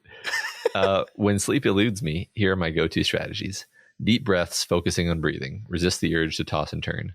Relax face muscles. Start with the forehead, then cheeks, and then the jaw. It's kind of a great feeling when you consciously relax those muscles. That is true. If something is weighing on my mind, I get up, grab a pen and paper, and write it out. Knowing that I've got a semblance of plan work in the works helps me compartmentalize. If all else fails, I find a super boring podcast. There's one where two guys talk about books and movies, regardless of the topic. One of them won't stop talking about Buffy, and the other won't stop talking about Lord of the Rings. Guaranteed snooze fest. Wow, Matt, you were right. He was evil. You started on the exact right tone. Yeah. Thanks, Steve D. Really appreciate these suggestions. Hey, I would like to point out. We're 2 hours into this podcast. Have you talked about Lord of the Rings yet? Not a single time. Have I mentioned Buffy the Vampire Slayer? Weirdly, no. I'm proud of us. Yeah. Matt, I found out yesterday that Sarah Michelle Gellar is now older than the guy who plays Giles was when they started filming Buffy. And it made me want to die. Yep. Anyway, suck it, Steve D. Richard B says, booze or meds? Sad but true. Don't combine those, though. I mean, it might help you get to sleep forever. Yeah, I think the or is important there. Yeah. Steve L., we get a lot of Steves today, says, great question. Loving the start of Insomnia. I have a few sleep remedies, and they've taught them to their students. Number 1, imagine all your thoughts and stuff going through your head are written on a chalkboard. Then start erasing it, making sure you erase everything. Each time you go erase the words, imagine the board getting blacker and blacker. Wow. I feel like having me consciously talk about, like, bring all my thoughts to the forefront of my head to the point where I would write them on a blackboard would just make me think about everything, and that scares me. This is one of those things where I bet it depends a ton on like how much visual imagery you have, because I know for a fact there's some people where if you told them to like write stuff on a chalkboard in their head, they'd be like, you don't really mean that though, because no one can actually write stuff in a chalkboard in their head. I think that's me. Yeah. Really? Yeah.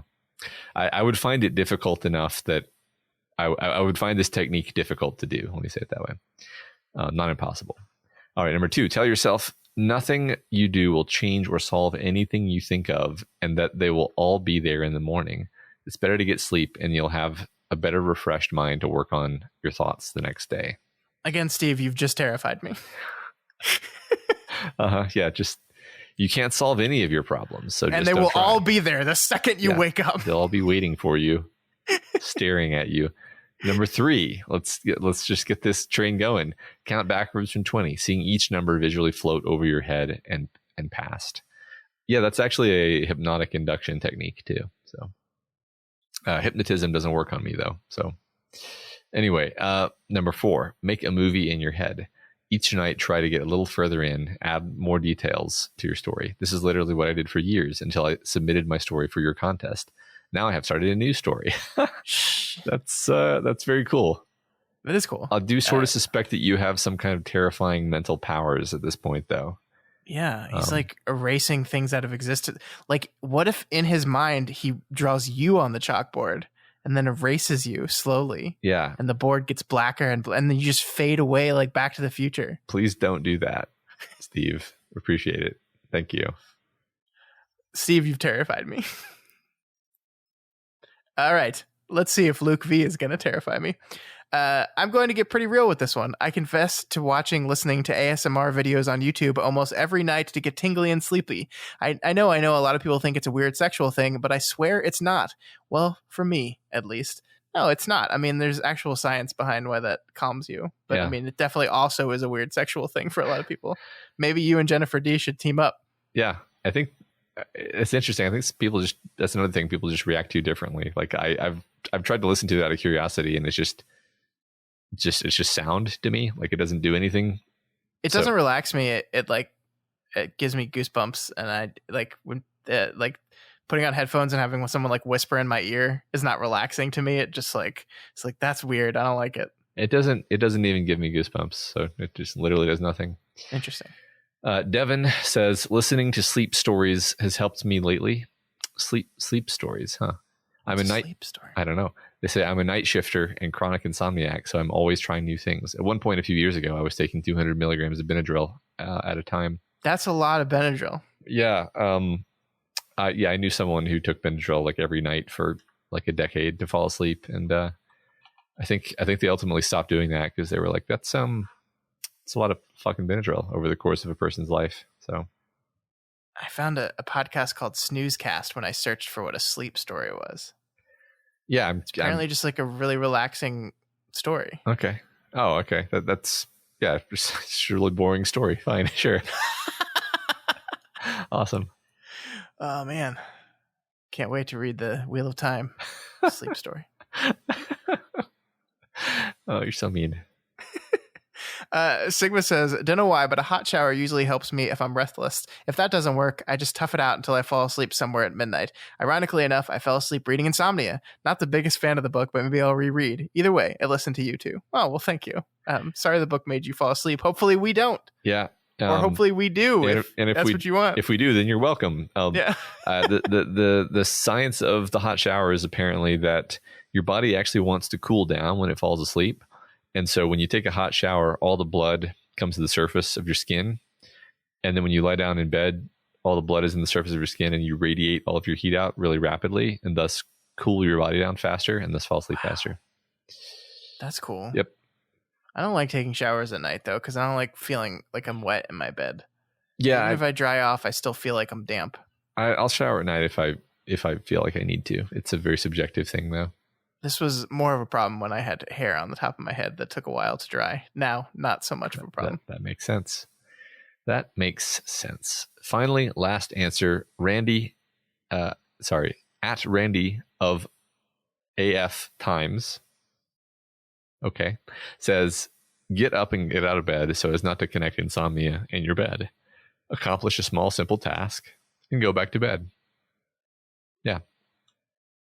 Well, there we go. I do wonder how small of a task. Like if I after this podcast finishes, go lie down, can't fall asleep, like does like unloading the dishwasher and doing the dishes count as a small task, or is that like more of like, no, that's going to wake you up? Actually, that's the opposite of what you want to do. You know, I mean, that feels like a small, simple task to me.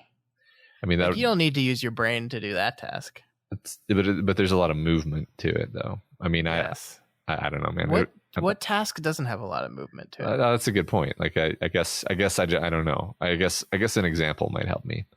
I'm not going to do the dishes though, because that would wake up my kids. But something like that. Yeah. Bad idea. Yeah. All right.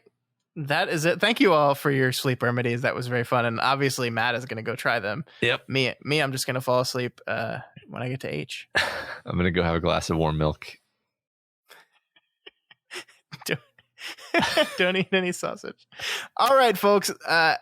Okay, so here's the deal for next week's question. We've been struggling to come up with question topics, and here's why. The book right now is primarily about two things: abortion and domestic violence. These are two very serious topics.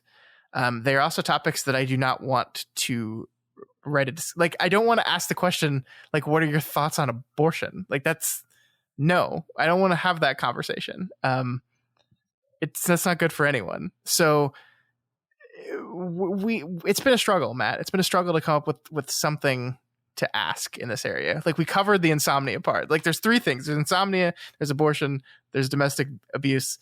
We covered insomnia. Uh-huh. We're not going to do questions in the other two.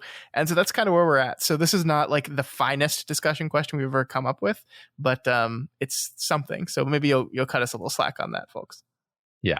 So the discussion question is something auras and their use in literature. Well, I wrote that as like a note. I didn't expect you to actually just like read it verbatim. Yeah. So if you have any examples of the use of auras in literature, or I might even personally extend it to the use of like powers of sight in literature. Sure. Because, I mean, the examples that I'm thinking of, they're sort of like auras, but they're also just sort of like vision powers. So if you want to talk about interesting vision powers, or the use of powers of sight, the use of powers of auras in literature, and how that was used in different stories, that would be really cool. I also, separately from the discussion question, wanted to ask anyone if any of you actually see auras, because apparently some people actually have genuine synesthesia where they'll actually see auras around people and like actually see them. And if that's the case, I'd like to hear about that. Okay, but they're not like tied to people's emotions, right? Well, yes, the thing about synesthesia is that I don't think there are any fixed rules. Like you could just get a certain, like maybe the person who sees the auras will know why the person has a certain color, but then again, maybe not. And it could vary from person to person. Like people who have like musical synesthesia, like none of them ever see the same colors. They just see some colors. So I don't know if you have auras and they have rules, especially let us know. What are your aura rules? Yeah, that's a good question. Yeah. I like it. Yeah. So that is our discussion questions sort of for the week. Thank you so much for being understanding on that, folks. Yeah. There's if you see auras, that's your discussion question. If you don't see auras, then tell us about auras in literature. There. Yeah. It's it's very simple. Okay. Very simple. It's just bifurcated set of discussion questions. It's extremely simple. It's not. All right, that's going to do it for us this week on Kingslingers. Next week, we're going to be reading chapters 6 and 7 as we continue to make our way through part 1 of Insomnia, Little Bald Doctors. Will we see a little bald doctor? Matt, what's your prediction? Will we see a physical little bald doctor? Yes. Okay. That's my prediction. All right. Remember, you can reach out to us at kingslingerspod@gmail.com or on Twitter at kingslingerspod. And the subreddit r/doofmedia is a great place to answer the discussion questions as well. You can always also find us over on Instagram, where you can follow us at doofmedia. That's a fun place to see our clips and just whatever zany stuff my wife's doing on stories over there. Sometimes she'll just I'll just be sitting on the couch and she'll go, "What's Black Lightning?" And I'll be like, "What? Where's this coming from?" And it's from an Instagram story thing she's doing. So she's having a good time. Thank you, folks, for participating in that. And please follow us there. Yeah. And if you are not already subscribed to Kingslingers, we strongly recommend you do so. While you're following us on Instagram, you can also go to your podcatcher and click subscribe, which I'm assuming you've done already because you're listening to me, but maybe not. Maybe you're listening to this on the website. You're like, God, this website's really inconvenient. It is. Use a podcatcher. It's better. Yeah, absolutely. And if you like any of our shows and you want to support Kingslingers, consider donating to our Patreon at patreon.com/doofmedia. Special thanks this week to new patrons, Stefan H. Welcome, Stefan. We appreciate you. We hope you enjoy the cool stuff that we have, the bonus podcasts and so on and so forth, and the voting, which allows you to control what shows go on the Doofcast. And you know, if you the rest of you, what are you waiting for? You could be the one. You could be the one controlling our podcasts. The rest of you. What are you waiting for? Yeah. Yeah. Of course, the rest of you, if you cannot afford to donate, that is absolutely okay. There are tons of ways to help us out. You can share the podcast. You can follow us on Instagram, and then I don't know what the words are. Reblog, retweet, no, regram it, swoosh it. Mm-hmm. You can also always leave us a rating and a review on Apple Podcasts. This week's Spotlight review comes from Matt.st, which I believe is not you, Matt. No. I don't think this is you. No, not me. Matt, not Matt, gives us 5 stars and says, "Well done. I'm enjoying listening to this, having just finished the series. It's a good way to reflect and analyze." Well, thank you so much, Matt. And thank you, everyone who has taken the time to rate and review us on Apple Podcasts. As long as Apple Podcasts is not randomly screwing things up, it is the best way to let people know what you think about our show and gets new listeners to come check us out. So thank you, everyone, for doing that. And please keep it up. Okay, we're finally done. That is going to do it for us this week. We will see you back here next week as we continue Insomnia with chapters 6 and 7. Long days and pleasant nights. And may you be able to fall asleep.